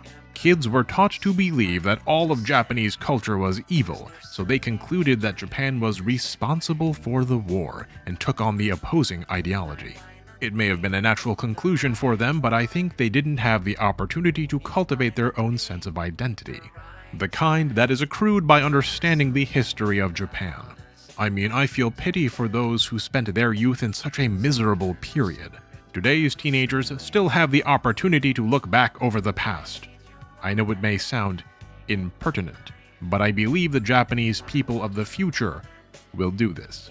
Very prescient of him to say so, no? The past Nishizaki is referring to, that history after the Meiji era, is Japan's imperial past. Nishizaki is frustrated that Japanese children were being taught that Japan was responsible for the war. Instead of who? The Americans? The Chinese? The Koreans? The Philippines? It's a controversial question that persists to this day in Japanese education, the question of whether Japanese responsibility for World War II should be taught. And thus, in many places throughout Japan, it isn't taught. The sunken battleship Yamato rising from the sea and into space is not an accident, it is a metaphor. And it is a metaphor baked into many a space opera anime that follows under the watchful eye of the Japanese government and encouraged through promotion and investment. In February of 1999, Nishizaki was arrested for possession of a handgun and drugs. He voluntarily submitted to the police an additional 2 automatic rifles, 1,800 bullets, and 30 howitzer shells he had kept in a car in his garage. He had been arrested previously in 1997 for attempting to smuggle drugs, a Glock 17, ammunition, and an M16 with attached M203 grenade launcher into Japan. If you know anything about Japanese gun laws, then you know how insane that is. Nishizaki passed away on November 7, 2010 after he fell off of a research steamboat and had a heart attack. The steamboat's name was, ironically perhaps, the Yamato. Space battleship Yamato was just one weapon in the arsenal of cultural diplomacy, but it was an especially relevant one, as it was in the 1970s that Japan first went about attempting to restore its image in Asia. In 1977, Prime Minister Takeo Fukuda specifically attempted to promote cultural exchange with Southeast Asia in an attempt to ease anxiety in Southeast Asia over Japan's economic rise. Just 3 years prior, Prime Minister Kakue Tanaka's attempts to visit Southeast Asia were met with incredible outrage. When Prime Minister Tanaka went to Thailand, for example, a mob formed outside of his hotel chanting anti-Japanese slogans until he was forced to depart. In Indonesia, a visiting Prime Minister Tanaka had to be barricaded in the presidential palace for 3 days as a massive protest turned into an angry riot, which lasted for the entirety of his stay. Tanaka even had to flee Jakarta by helicopter after the protesters threatened to break into the palace, at which point the Indonesian police gunned down 11 protesters. So yeah, a lot of hard feelings and still a long way to go for cultural diplomacy. Yet keep this in mind, even as the adults protested the Prime Minister's arrival, their children were watching Japanese cartoons. The late 70s saw the introduction, for example, of anime into Thailand, where Gatchaman and Mazinger Z, known as Mikander in Thai, became popular. South Korea, Taiwan, and mainland China all had strict restrictions against the import of Japanese culture. You may not know this, but South Korea had a ban on Japanese pop culture that was only lifted 26 years ago. And as the South Koreans are very aware of the propagandic nature of cultural diplomacy, some legal restrictions remain to this very day. Anime was officially legalized in Korea in 1998, the same year that Ocarina of Time and Sonic Adventure released. But of course, the nature of soft power and cultural diplomacy is such that Japanese cultural imports were able to sneak through even outright bans, where human diplomacy could not reach. Music and movies and manga and anime could. And in particular, this cultural propaganda, a word which I do not use to imply evil intent, was able to touch the hearts and minds of children, of young adults, which in turn slowly began to seep Japanese culture into the cultures of these countries where a single generation prior, the Japanese had attempted and failed to inject their culture by force of arms and cultural eradication. In fairness, the Japan of the 1970s, or for that matter the Japan of today, isn't the same Japan as the Japan of the 1940s. The mentality of the government and of the people is completely different. Except, of course, when it isn't.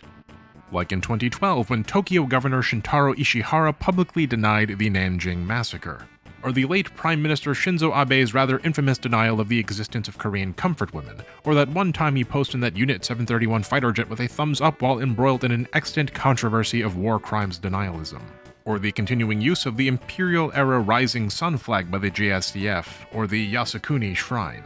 But truly, and I mean this very sincerely, although the cultural industry is utilized at times by more cynical elements of the Japanese government to propagandize, the vast majority of Japanese media isn't made with any ill intentions per se, no matter how it ends up utilized for cultural diplomacy.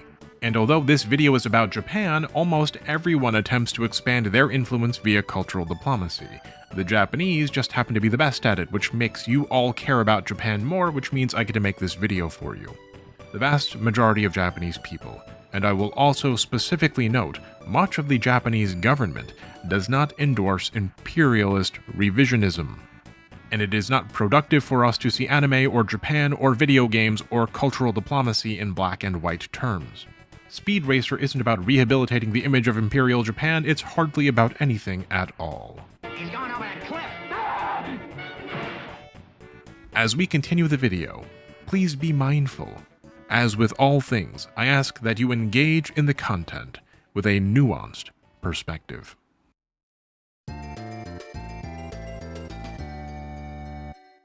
In 1973, the world suffered through what would become known as the first oil crisis. The price of oil increased from $3 a barrel to over $13 a barrel, and like much of the industrialized world, Japan suffered horribly. The Japanese government, working with Japanese corporations, saw this oil crisis as a sign of the times, and endeavored to shift Japan away from primarily industrial exports to a more high-tech and service-based economy.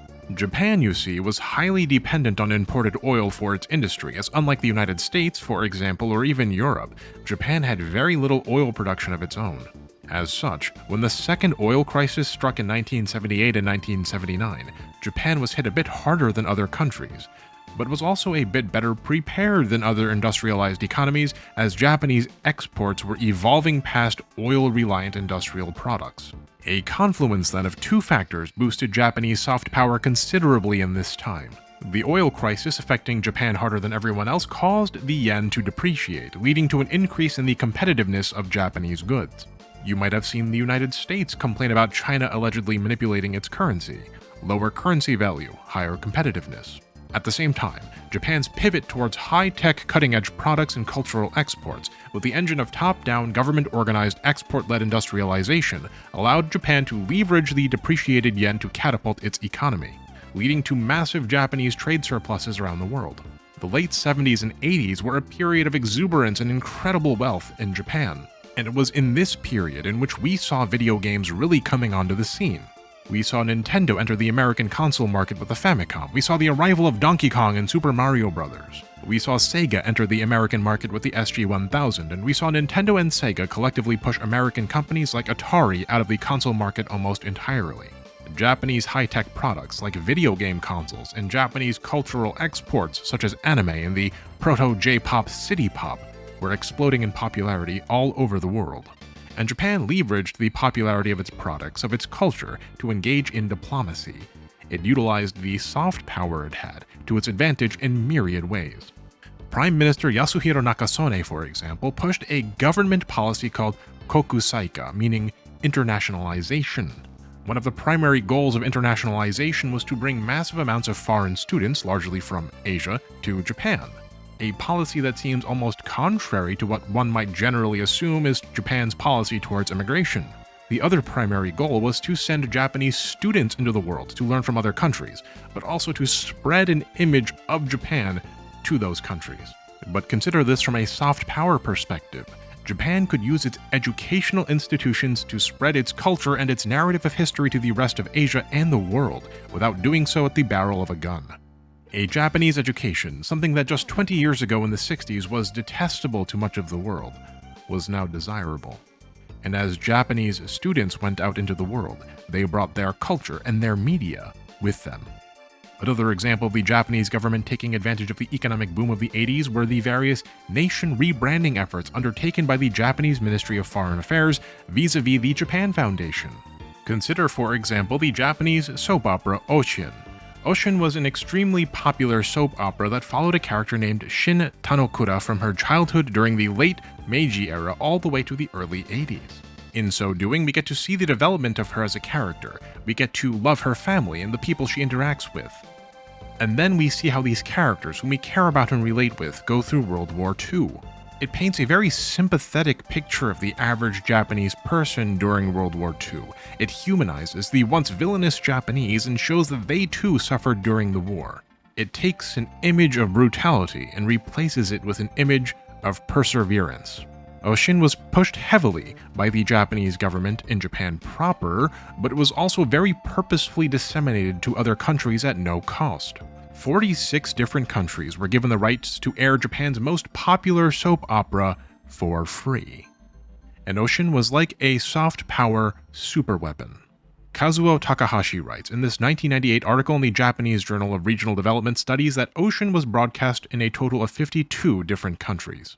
In 1988, an Iranian radio program was interviewing people on the street asking different women who they thought was the most symbolic, the most typical example of an Islamic woman. One might expect an answer like Fatima or Khadija or Aisha, but one of the people interviewed stated aloud on national state television in Iran that the most typical Arab woman was Oshin, the character from the soap opera. The day after the interview, the supreme leader Ayatollah Khomeini himself wrote a letter stating that those involved in the broadcast should be punished.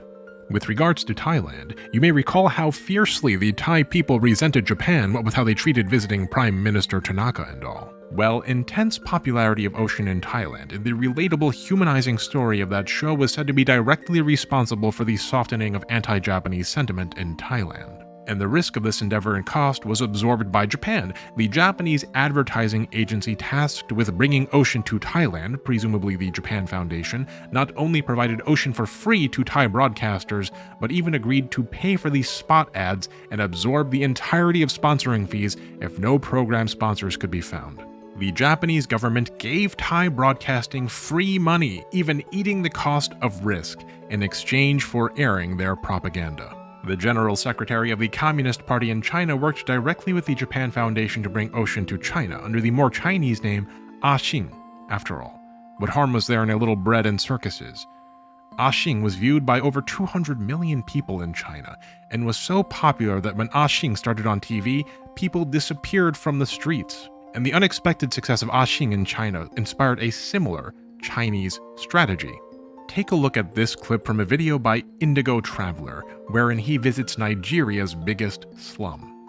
At one point, he is invited to visit a house which contains one of the only televisions in the slum, and on that television is a mainland Chinese soap opera dubbed in English, which the resident admits to enjoying not infrequently. A study conducted in Indonesia on the effects of Oshin measured the responses of participants before and after watching the show. Some of these responses are fascinating. Here's the recorded opinion of one study participant before watching Oshin. It is a historical fact that Japanese people are cruel and inhumane. The people of Indonesia suffered under Japan's rule for 3.5 years. This is that same participant's perspective after watching Oshin. As far as Oshin is concerned, Japanese people are hardworking and law-abiding. Here's another participant's perspective before watching Oshin. Japanese people are considered egotistic, ill at ease, and are not patient. After watching Oshin, some Japanese people are patient and hardworking. Here's yet another. Before watching Oshin, Japanese are sadistic, retaining many bad habits and customs. Japanese people had no manners. And after watching Oshin, actually their culture is good and different from Indonesia's own. Japan's soft power initiatives, combined with the strength of Japan's economy, seemed to be yielding massive dividends. But the exuberance of the Japanese economy and the trade surplus that Japan had accumulated against the rest of the world was causing some grumbling, and nowhere more so than Japan's old patron, the United States. In 1979, John B. Connally, a Republican presidential nominee, had this to say to Japanese Prime Minister Ohira: "Unless you are prepared to take American citrus, and unless you are prepared to take American grain, unless you are prepared to take American goods and services, you have to tell your people they'd better be prepared to sit on the docks of Yokohama in their Toyotas, watching their Sonys and eating their Kobe beef at $18 a pound." In other words, the United States was on the brink of reneging on their deal, the deal that Kennedy made with Ikeda. No more cheap yen to the dollar, no more favoring Japan as a bulwark against communism, not if they're going to get ahead of us economically, or God forbid, culturally. The United States doesn't have friends, it has interests, and things were about to become interesting. Indeed. On September 22nd, 1985, at the Plaza Hotel here in New York City, an agreement was signed between France, West Germany, Japan, the United Kingdom, and the United States, the purpose of which was to depreciate the US dollar relative to the franc, the Deutschmark, the yen, and the pound sterling. It was a market intervention designed to make US exports more competitive. The Japanese feared the worst. The low yen relative to the dollar was a tremendous boon to Japanese industry and was a perk of the anti-communist pact that they had made with the United States. If that was taken away, what might happen to Japanese industry? Well, what happened was a bit unexpected, at least at first. Instead of an immediate decline, Japan saw a massive economic bubble. The yen was shooting up in value relative to the dollar, meaning everyone's savings in Japan were worth way more than they were before. Japanese real estate speculation reached insane levels. At the height of the Japanese bubble, the 1.15 square kilometer grounds of the Tokyo Imperial Palace were worth more than all of the combined real estate of the entire state of California. But as we all know, the bubble didn't last forever. The first market intervention was followed by a second intervention in 1987, one specifically targeting Germany and Japan known as the Louvre Accord, the goal of which was to prevent the US dollar from declining any further, the Plaza Accord having been perhaps a little too successful. The Louvre Accord put the brakes on the possibility of American recession, but the Japanese economic bubble was still full steam ahead and now without an engine behind it. The Japanese government attempted to intervene, but it fumbled the intervention badly. The bubble grew larger and larger until suddenly it burst. In 1989, the yen plummeted in value. The price of land, once preposterous, came crashing down to earth. In 1990, the Nikkei 225, a stock market index tracking the Tokyo Stock Exchange, plummeted 35% in total value. The lost decade of Japan had arrived. The 90s were brutal for Japan. The Japanese economy, you see, was very deeply interconnected. In 1994, Richard McCormick, the U.S. Undersecretary of State of Economic and Agricultural Affairs, said the following concerning the Japanese economy. "We, meaning the United States, only really fully understood towards the end of my time in the department just how the keiretsu operated, and that we were in fact dealing with a hybrid economy of Soviet-style Gosplan plus state capitalism." End quote. Thus, a collapse of any sector of the Japanese economy could easily pull down the rest of the edifice. And indeed, it seemed that every industry in all of Japan was on the decline. In 1989, 32 of the top 50 companies in the world by market capitalization were Japanese. Today, the only Japanese company in the top 100 companies by market cap is Toyota. Yet even as the entirety of the Japanese economy appeared to stagnate, there was one industry that appeared to be weathering the storm, one industry that wasn't just surviving, it was thriving. And that industry was the cultural industry, Japanese animation, Japanese music, and Japanese video games. Modern Japanese pop music as we know it today, J-pop, has its roots in the 90s. It was in the 90s that J-pop came to refer to all Japanese pop music. The 90s saw a massive leap forward in the quality and proliferation of Japanese animation, animes that to this day are considered some of the greatest ever made.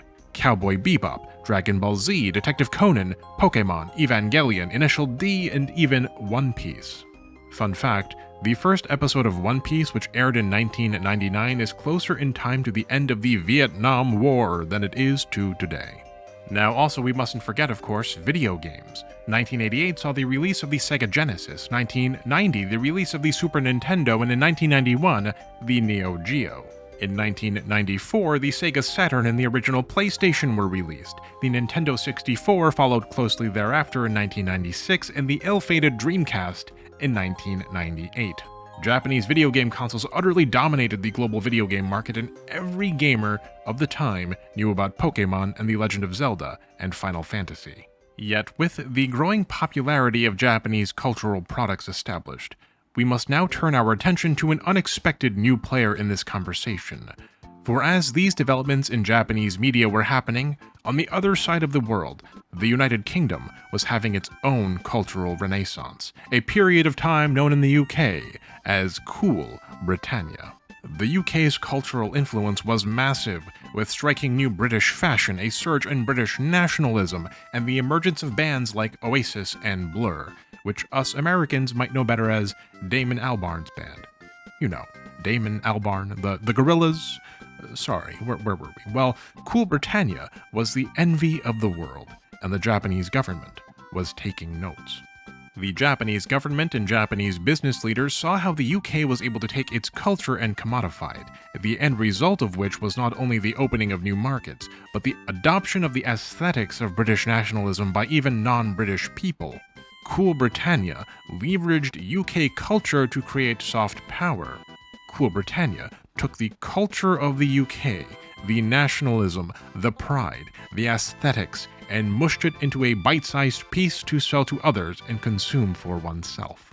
Cool Britannia did not last long. By the late 90s, Cool Britannia was already on the way out, and by the early 2000s, people looked back on Cool Britannia with that trademark UK sneer of slight embarrassment. In 2003, George Michael stated, and I quote, "Cool Britannia is a load of bollocks to me." Cool Britannia's cultural explosion of enthusiasm was never a top-down, governmentally organized, cynical operation, at least to my knowledge. But to simplify matters, it was a zeitgeist, and it came and went as circumstances changed. The proliferation of Japanese media, of anime and J-pop and video games in the 90s was very much in the same vein. Sure, the Japan Foundation still existed, and sure, the Japanese government was already pushing strongly to project its culture, but it was as if Sailor Moon or Saint Seiya or Dragon Ball Z or Mario for that matter became popular in spite of the Japanese government, which was itself preoccupied with other economic matters. Yet the success of Japanese media would not go unnoticed for long. Japanese business leaders and certain government officials saw how Japanese media was making headway, saw how people around the world saw anime and video games as cool. They saw people playing Pokémon together in the park. They saw cosplayers at conventions dressed as their favorite pop idols or their favorite video game characters. They saw Black and Hispanic American kids pretending to be Piccolo and Vegeta attempting the fusion dance when they thought nobody was looking. And the gears started turning.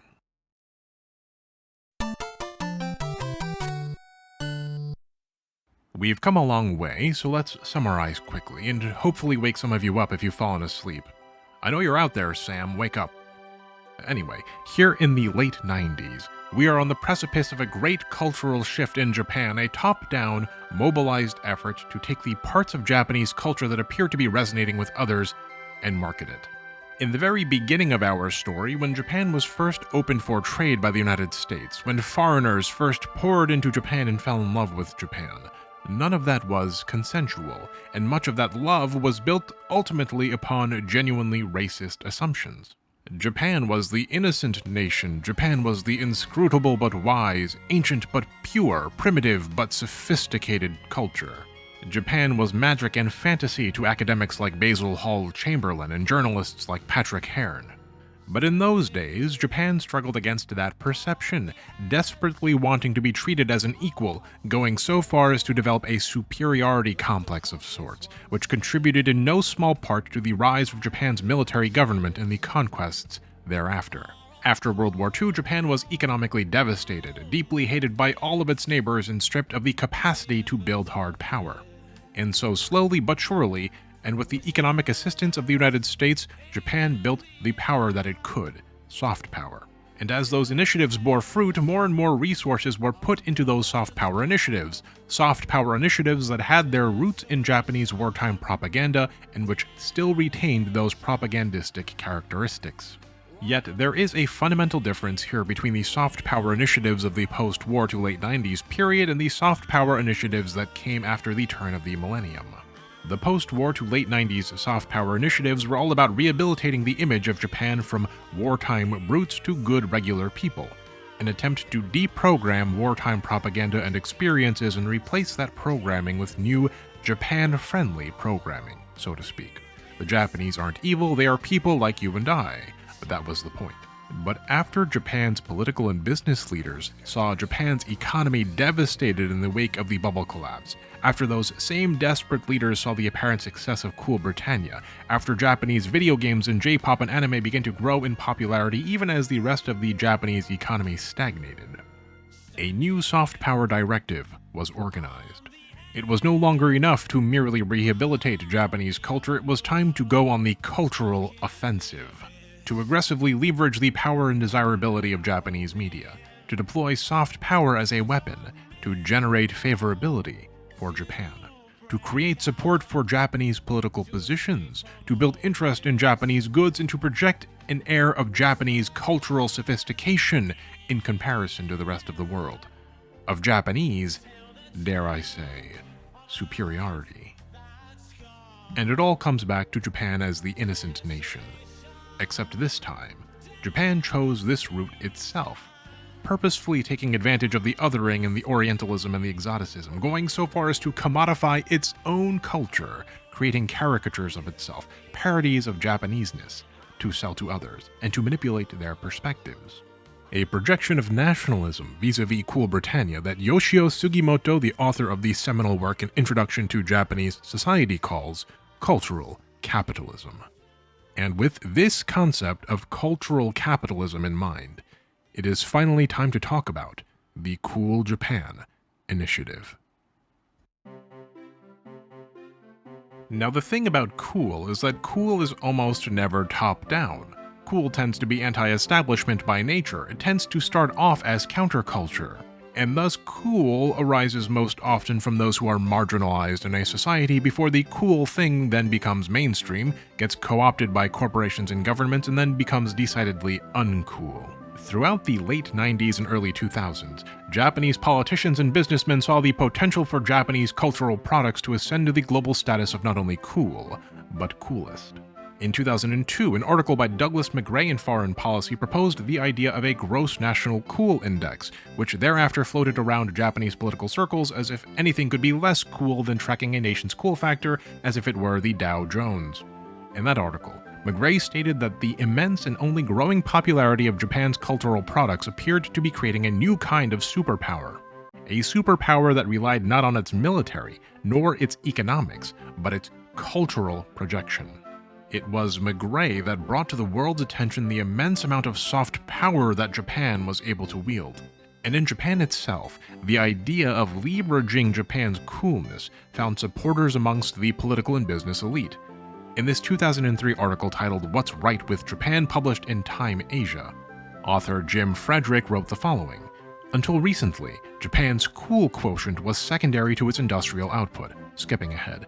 Denied an army, Japan instead transformed itself into an economic superpower, quickly building the second largest gross domestic product on the planet. This part is familiar to us, right? Japan used its soft power to rehabilitate its image in open markets, but its industrial output was always the #1 priority. So what changed? Continuing now, Frederick writes, in the wreckage of Japan's increasing inability to compete against lower labor costs and rekindled ambitions of its rivals, a number of observers both inside the country and out are turning to the nation's creative and cultural enterprises as a source of potential salvation. For this has been one of the greatest Japanese ironies. Even as Japan's economic leadership has been slipping for more than a decade, its cultural hegemony has only swelled." End quote. Quoting now Ichiya Nakamura, a scholar at Stanford Japan Center in the MIT Media Lab, Japan has changed from being a corporate manufacturing and industrial society to a pop culture society. This phenomenon, this cultural hegemony, became known as Cool Japan, a reference to the Cool Britannia movement of the late 90s and arguably just as grassroots in origin at first. Unlike Cool Britannia, though, which came and went, the Japanese government, coordinating with Japanese business leaders, had no intention of allowing a so-called Japanese cultural hegemony to slip through their fingers. Through the mid to late 2000s, the Japanese government experimented with this Cool Japan idea. For example, the Japanese national broadcaster NHK ran an extensive TV series called Cool Japan Hakutsu, which showcased all manners of Japanese cultural products within the context of how cool they were. Just as how initiatives pushed via the Japan Foundation, like the planting of ocean, was a mass propaganda effort to rehabilitate the Japanese image, to remove dehumanizing rhetoric and show that the Japanese were just like us, programs like Cool Japan and central government support for the proliferation of anime and manga and video games and J-pop sought to push this image of Japan as being not like us, but different from us, better than us, even, as exotic, as interesting, as cool. Cool Japan was a massive success. Japanese culture spread beyond just nerds obsessed with Dragon Ball Z or Pokemon. Japanese culture in the 2010s was everywhere. In June of 2010, the Japanese Ministry of Economy, Trade and Industry founded the Creative Industries Promotion Office, with the intention of unifying a single top-down strategy for Cool Japan that could coordinate different governmental offices and the private sector towards specific goals. This office focused on everything from anime to video games to cuisine to J-pop. The definition of cool started to flow from the top down. The quirky fashion you loved, the kawaii musical pop star, much of it, arguably all of it, was coordinated and often even funded in a top-down fashion. The Ministry of Economy, Trade and Industry's own website still publishes many of the policies and reports used to direct the fashion, design, and content industries. You don't have to take my word for it. A link is in the description for you to peruse. It is even arguable that the Japanese tendency to harshly punish foreign use of intellectual properties stems from these directives, at least in part. But top-down directives without incentive proved to be insufficient for the objectives of Cool Japan. It was not enough that more and more foreign students in foreign universities were signing up for Japanese language courses or Japanese studies. It was not enough for French girls to be saying kawaii in the streets as part of their regular vernacular. Hegemony useful only for selling stuff is hardly hegemony at all, right? It's great that all of this soft power can be used to sell things, but remember what the real value of soft power is, what the point is. Soft power ultimately isn't about opening markets, at least not exclusively. It's about getting others to do what you want without using force. True soft power accrues cultural capital. To use the language of Sid Meier's Civilization, it's about a cultural victory, not a military one, nor an economic one. In 2013, Act No. 51 was passed into law, the Law of Cool Japan Fund Incorporated. The purpose of the law was simple. Cool Japan Fund Incorporated is a stock company whose purpose is to promote business activities to exploit overseas demand for attractive goods or services which use the characteristics of Japanese lifestyle and culture and business activities to support the business activities through provision of funds and other support, thereby contributing to the sustainable growth of Japan's economy through expansion of overseas demand and supply of the goods or services. Oh, and the government must ordinarily hold a number of shares equivalent to 50% or more of the total number of shares issued by the fund. In other words, the Japanese government began efforts to directly and explicitly subsidize cultural products that met its specific criteria.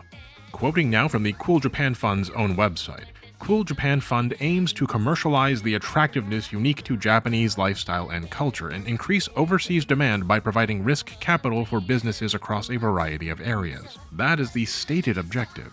And the Cool Japan Fund was hardly the only subsidizing initiative undertaken by the Japanese government. Directives and subsidies flowed into Japan's cultural industry in myriad ways, in that very Japanese, bureaucratic keiretsu way. Hard to pin down to any one source, but pervasive and web-like. Which brings us now to the crux of the video. A deal with the devil always comes with strings attached. Government subsidies, political subsidies, often come with political demands and political consequences. On that same Cool Japan website, under its investment criteria, we see the fine print, the quiet part spoken aloud. Cool Japan Fund makes investment decisions based on 3 criteria.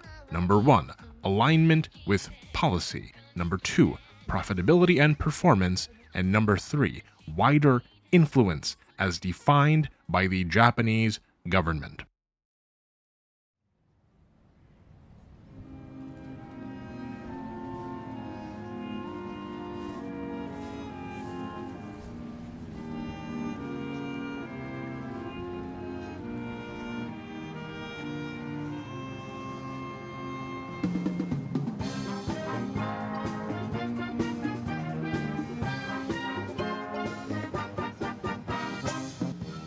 Now, when I say the Japanese government, what am I talking about? Who or what do I mean?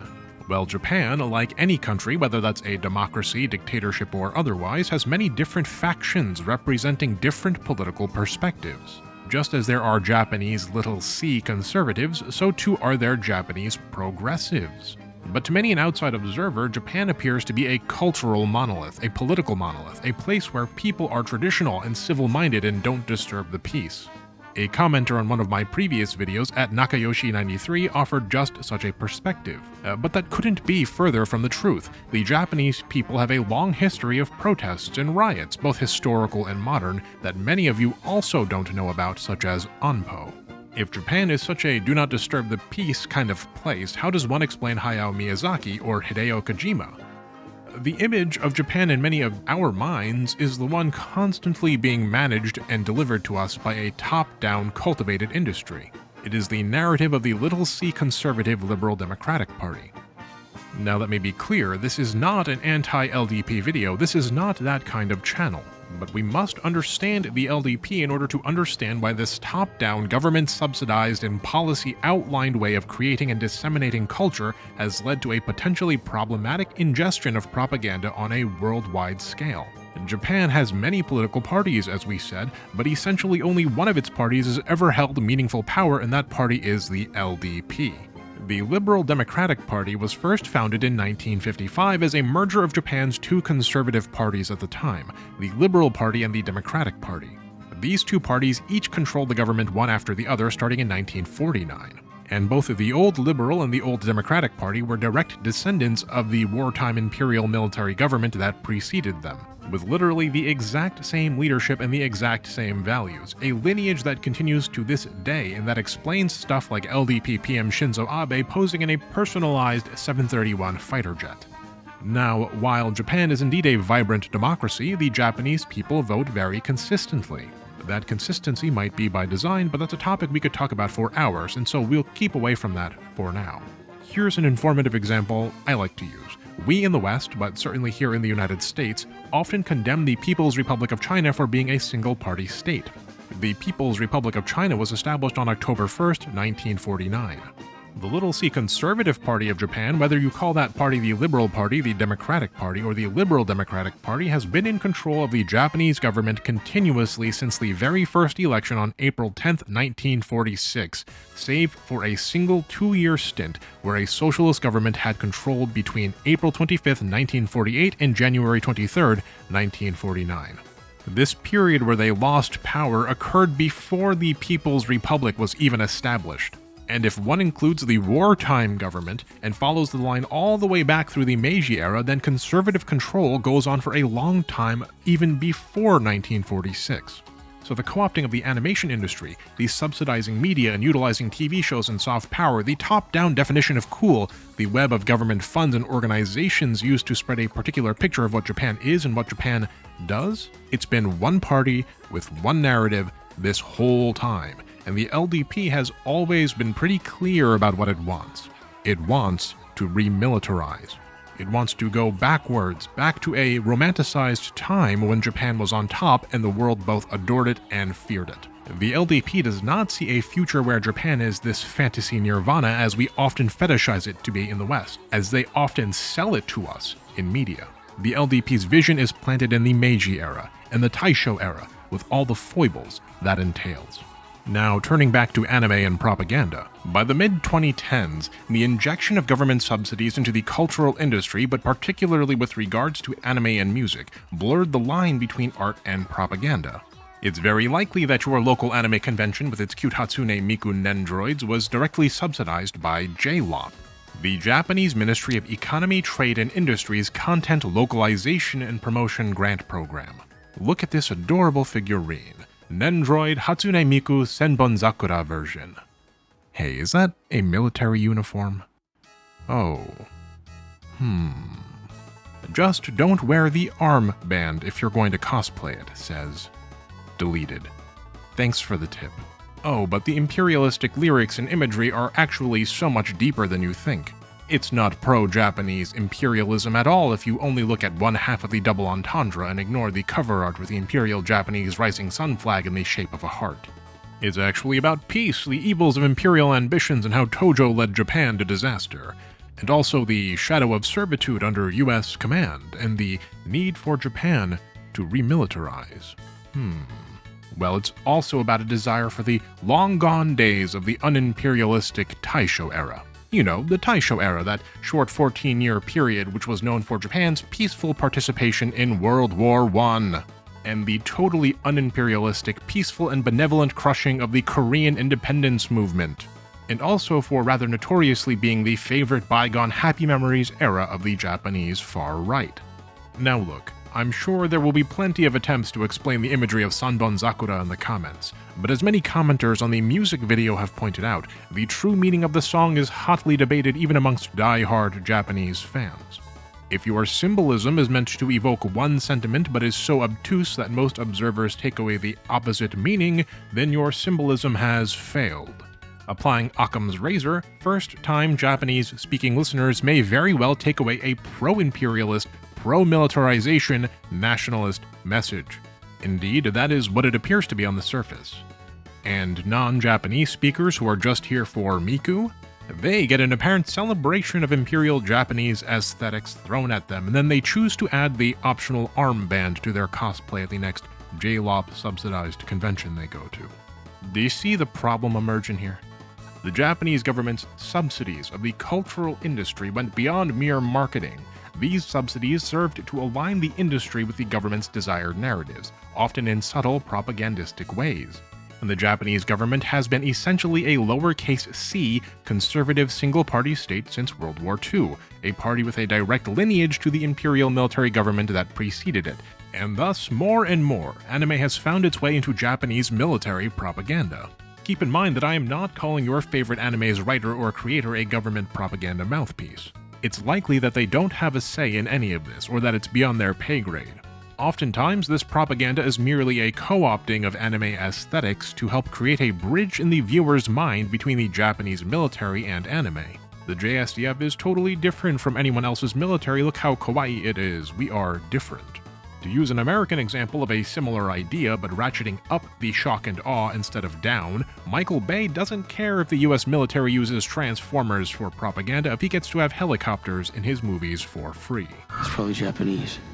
In any case, anime promoted by or subsidized by Japanese government grants that just so happen to support the ruling Liberal Democratic Party's narratives, such as Attack on Titan for a subtle example, or Gate, a fantasy anime in which the hero of the story is literally the Japanese military, the JSDF, as an overt example, often find their way into foreign markets via services like Crunchyroll, which is owned by Sony and which in turn is subsidized by JLOP and its successors.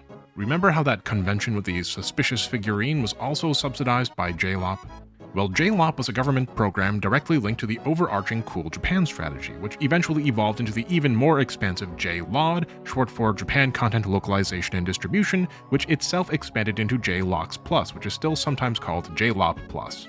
JLOP was founded in 2014, and not long after the Cool Japan Fund was established. The purpose of JLOP was to subsidize the localization of anime and video games into foreign languages. Its successor, JLOD, subsidizes localization and distribution of anime and video games. And now JLOX Plus does all of that and more, everything from localization to distribution to marketing to even development. JLOP Plus/JLOX has subsidized a whole host of cultural industry powerhouses, from Nintendo to Sega to Sony, from 4Kids Media to Sanrio, to Waku Waku to Bandai Namco. Do you recall Gate from earlier, that JSDF anime? Not to get too conspiratorial here, but consider the investment of $30 million into the American anime licensing company Sentai Holdings by the Cool Japan Fund. Sentai Holdings was the localizer for Gate. Now look, let me be clear, I'm not saying that all of these subsidies from these programs were made for propaganda purposes. Nor am I suggesting that every anime localized by Sentai Holdings was for propaganda. But I am saying that the Japanese government intentionally utilized subsidies to reorient their cultural industry to align with their desired political narratives, and did so especially in the animation industry, an industry with roots in the production of government propaganda to begin with. That while not all of the anime you watched was subsidized by and co-opted for the Japanese government, some of it absolutely was, for purposes that are almost completely opaque. In this 2016 article in The Diplomat titled Japan, the Manga Military, Dr. Matthew Brummer, a then lecturer at Tokyo International University and nowadays a Policy Innovations Fellow in the program on US-Japan relations at Harvard, notes the Japanese government's extensive use of what he calls the creative industrial complex to, and I quote, influence perceptions of Japan's military establishment. Dr. Brummer further states, and I quote, the CIC has produced a stunning amount of film, anime, theater, literature, fashion, and other expressive media designed to generate affinity towards the nation's growing hard power identity and burgeoning military industrial base. And get this, quoting again from the article, strategically utilizing the then well-established and normalized popular culture of Kawaii manga, the JSDF incorporated cute throughout its recruiting and public relations campaigns in what University of California professor Sabine Frustock has described as a two-track effort to pacify and negate its violent, war-waging past and potential, while also selling its role as a competent protector of Japan. End quote. It's a co-opting of cute aesthetics, of popular and cool kawaii culture, of moe culture, for a long-held LDP goal, for the cynical purpose of militarization. Dr. Brummer cites specifically to Gate, that JSDF anime that we discussed earlier, as an example of military creative industry collaboration. Produced, designed, and funded in coordination with the JSDF, writes Dr. Brummer, the fantasy-based series glorifies Japan's defense establishment with a doe-eyed cast of capable, identifiable, and non-threatening characters that protect Japan from alien invaders. As the plot unfolds, the youthful defenders of the nation's sovereignty drive back the invading forces, and backed by the US Army, send a counter-invading task force outward to the place beyond the portal gate on a quest for retribution. The story's tracking with contemporary security-related issues and government agendas is unmistakable. Unmistakable, says Dr. Brummer. And indeed, you may have noticed it too, how anime fans tend to have a penchant, and sometimes a lot more than a penchant, towards specifically Japanese little c conservatism. How even the most progressive amongst your anime-loving friends might have a few very oddly placed, specifically Japanese conservative views that align just so with the positions of Japan's Liberal Democratic Party. Views that they can get quite defensive about, like remilitarization of Japan. But the relationship between otaku, weebs, and ultranationalists is a topic perhaps for another day. You might be asking yourself, though, if the Japanese government is really pumping all of this money into the cultural industry for the purposes of propaganda, but not profit, then why are these initiatives making so much money for Japan? The answer is actually that they aren't.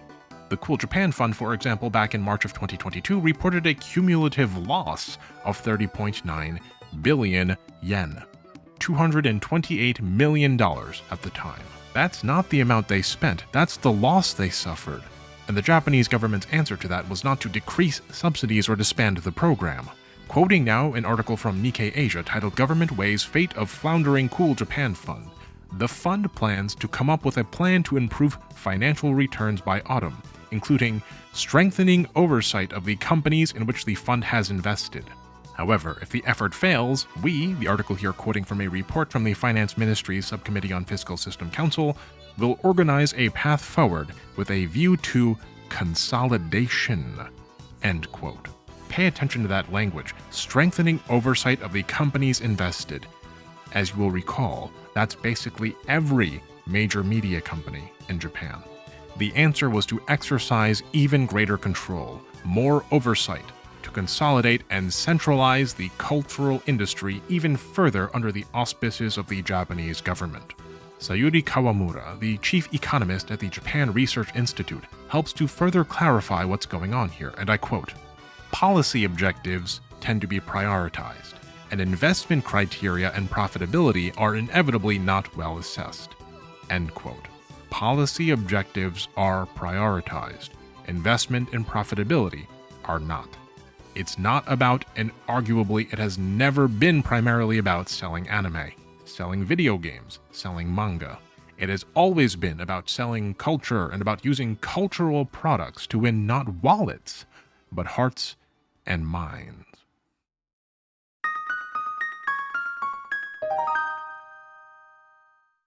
On May 20th, 2024, just a week or two prior to the release of this video, the city of Berlin released a statement in which Mayor Kai Wegner vowed to resolve the conflict over a statue commemorating victims of Japan's wartime comfort women system, victims of war crimes perpetrated by Imperial Japan. The mayor said that he'd been speaking with Japanese Foreign Minister Yoko Kamikawa during a visit to Tokyo on the subject of comfort women, and that it was, and I quote, "important to make changes on the issue of these statues standing in the city." This is not the first time this particular statue has been targeted for removal by the Japanese government. When German Chancellor Olaf Scholz visited Japan in April of 2022, Prime Minister Kishida directly requested that the statue in Berlin be removed. And indeed, similar comfort women statues all over the world have been targeted for removal, not by the use of force or coercion, but by persuasion. It is the utilization of soft power to achieve goals without force. There used to be a comfort woman statue in Manila, unrelated to the Berlin one. It was removed in 2018, at the request of the Japanese government. I could go on and on and on, with example after example of specific attempts by the Japanese government to utilize its soft power in order to achieve political goals. In fact, let's look at just the year 2018 and just the topic of comfort women. In 2018, a visiting Japanese diplomat, one Mitsuhiko Fuji, went out of his way to kick a bronze statue memorializing comfort women in Taiwan. He claimed he was merely stretching his legs and that everyone was blowing the situation out of proportion. But he's also the director of the historical revisionist Rompa Project and a member of the Alliance for Truth About Comfort Women, so make of that what you will. Also in 2018, the city of Osaka ended a 60-year sister city relationship with San Francisco. Why? Because San Francisco recognized a comfort woman memorial erected there as public property. The Japanese government, the LDP, has been using soft power to manipulate how the world sees it. Not how the world sees Japan necessarily, but how the world sees Japan and the positions of its ruling party. It's very important to remember that not all Japanese see eye to eye with the LDP. That having been said, the Japanese government has successfully leveraged Japan's cultural industry to create a generation of foreign Japanophiles, of Patrick Hearns, of Basil Hall Chamberlains, who are so in love with the aesthetics of Japan, so ensorcelled by the commodified culture they've been packaged and sold, that they have lost sight of what Japan is actually like. This is how you get people who can speak almost fluent Japanese and defend specifically LDP conservative Japanese policies like remilitarization, or who can tell you exactly what conservative users on Japanese Twitter think about the inclusion of Yasuke in Assassin's Creed, but can't tell you a single thing about Japanese politics outside of said conservative policies, or about Japanese society outside of its aesthetics. I've never met a single Western weeb who considers themselves, for example, a Japanese progressive, or has any idea what that even means. I can even propose a little experiment for you to try. The next time some news article comes up on your media feed about Japan and war crimes, or comfort women, or foreign policy, etc., look for the commenter who always notes that Japan has actually apologized for said crimes and posts a link to that one Wikipedia page containing Japanese war crimes apologies. Click through to their profile. They might be otherwise very progressive in every respect but this one. It might surprise you. Look at what their hobbies are then. It is very likely that Japanese cultural products, but particularly anime, is heavily represented therein. There isn't that much distance between the 1800s perception of pure and innocent Japan, and the modern weebs, the contemporary overzealous anime fans' perception of the same. Only the former was thrust upon Japan and resented, and the latter was cultivated with cynical intention for a specific purpose. Cool is almost never top-down, and I'm of the opinion that the centralization and governmental control of the Japanese cultural industry has made it increasingly uncool. J-pop has lost a lot of ground to K-pop. Japanese gacha games have lost ground to Chinese and Korean gacha games. Kids these days are as familiar with Korean manhwa and Chinese manhwa as they are with manga. As other nations have copied Japan's soft power initiatives, Japanese soft power has relatively declined. Kyuteru Tsutsui, a professor of sociology at Stanford, states the following in this 2023 article. With the popularity of Japanese anime, manga, video games, and other forms of Japanese culture, the number of Japanese language students in the United States is not decreasing, but the departure from Japan in the social sciences is severe. Chinese studies are growing, and the subjects of German, French, and other area studies maintain interest, implying that China's efforts are succeeding in that it isn't some global decline in interest. The article goes on to state that Tsutsui worries that the declining interest in Japanese studies could negatively impact public opinion and policymaking toward Japan in the United States. Incidentally, Yoshiyuki Tomino, the creator of Mobile Suit Gundam, stated in an interview with Japanese outlet Toyo Keizai that he felt the anime boom had reached its peak and was approaching a dead end. Tomino points out, in that indirect Japanese manner, that the anime industry is a bit too top-down, isn't grassroots anymore, and doesn't have soul, doesn't have character. The press reported this as Tomino complaining about how good working conditions degrade the quality of artwork, which is not at all what Tomino was implying. Tomino states that the profits of the anime market are being unevenly distributed, how production companies and investors aren't making money, but distribution platforms are. Remember Ocean. Japan eats the financial cost, and the platform reaps the financial profit, because the resource of value by the Japanese government's consideration is not the money, it is the soft power. Thankfully, video games are still relatively untouched in all of this, but it seems to me that this isn't likely to be the case for long either. We've seen the Japanese video game industry take center stage at the Olympics, for example. We've seen large, generally independent game publishers like Square Enix report heavy losses. We've seen Sony stumble and fall with the PS5. And we've seen how the struggling anime industry in Japan was once co-opted through government subsidy into becoming a tool of the Japanese government, of the LDP's cultural diplomacy. And yet, this video isn't about the LDP. It's not about Japanese conservatism either. If the Japanese progressives were in power, which they never have been, and they were co-opting anime for cynical purposes, this video might be about them, but they aren't, and therefore it isn't. I also don't mean to single out Japan as the only country engaging in the utilization of cultural industry for soft power. Almost every country that can do so does. Japan is merely the best at it and has been able to project soft power through cultural industry more subtly than, say, the runner-up in the United States. You don't need me to tell you about how extensive US propaganda and media is. And if you do, let me know. Maybe I can make a video on that subject too.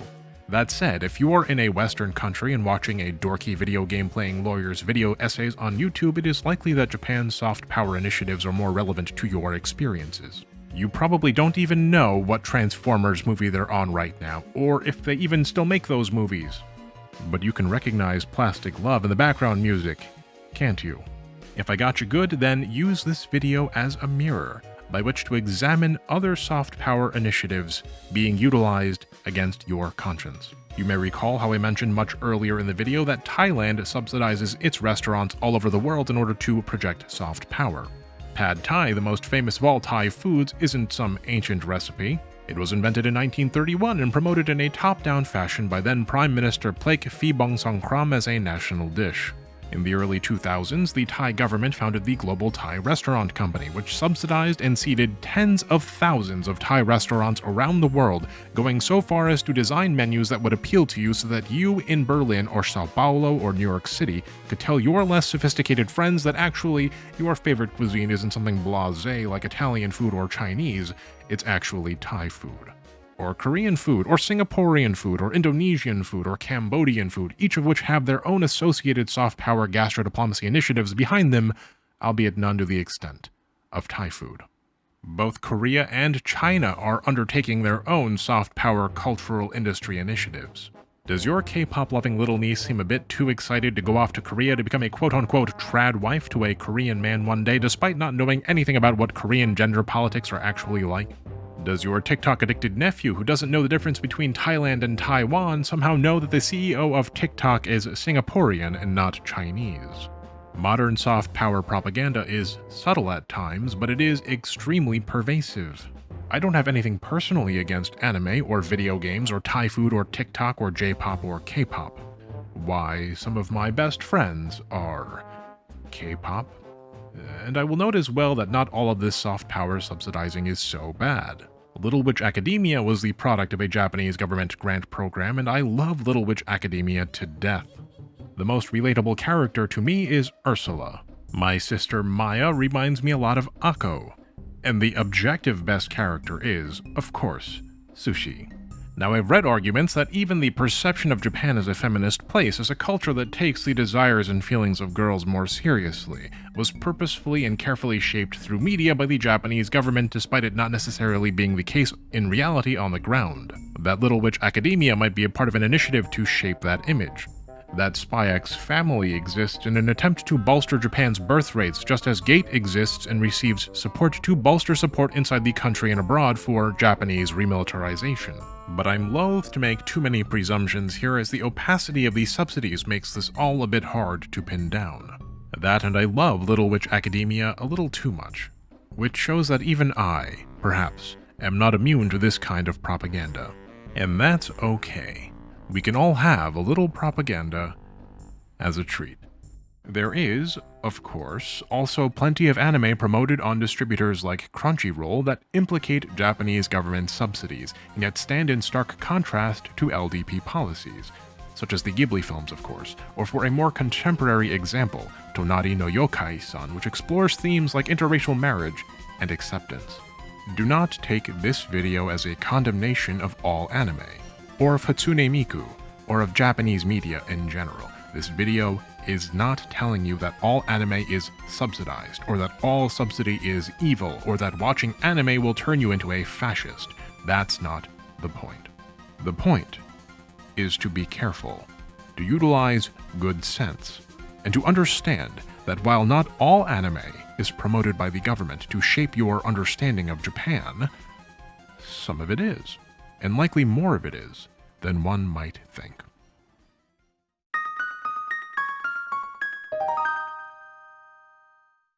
Japanese cultural products, including anime, are important to me. I grew up watching Doraemon, and when I was a young man I had a Pikachu alarm clock that played the original Pokemon theme in Japanese. I still remember it. Miki Matsubara's Stay With Me is one of my top 10 most played songs on YouTube Music. I love Japanese media, hence all the videos I've made on the subject. I love Japan. I love the close family friends I have there, family friends that may as well be family themselves. In fact, it might surprise you to hear that almost all of the stock footage of Japan I used in this video, I filmed myself, in person. That's my footage.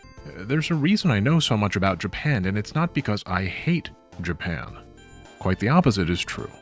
But I do think that it is a generally constructive practice, that it is healthy to approach one's consumption with mindfulness and awareness.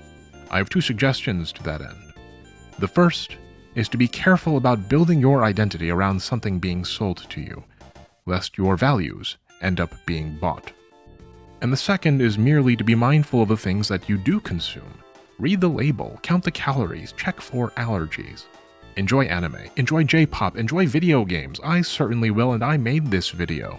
I'm going to go watch Delicious in Dungeon the moment I finish this script, and not even I can stop me. Here's what I'm saying.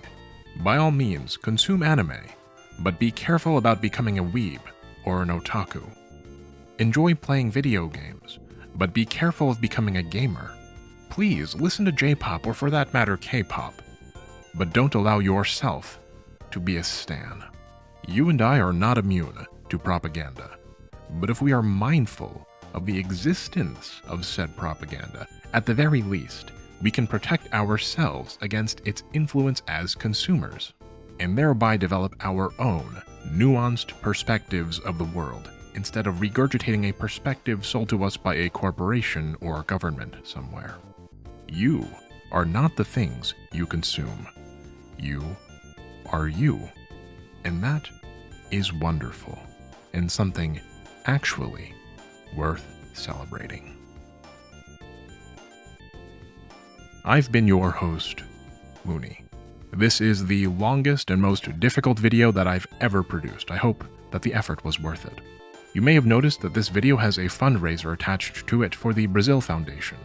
Well, recently the Brazilian state of Rio Grande do Sul has been ravaged by horrible flooding, and I'd like to see if we can do something about it. In addition to Moon Channel's usual 10% donations to charity, I intend to match every dollar put into this fundraiser out of pocket up to $10,000, even if this video runs a substantial deficit in the process. I'm privileged to be in a position where I don't have to worry about where tomorrow's food or shelter comes from.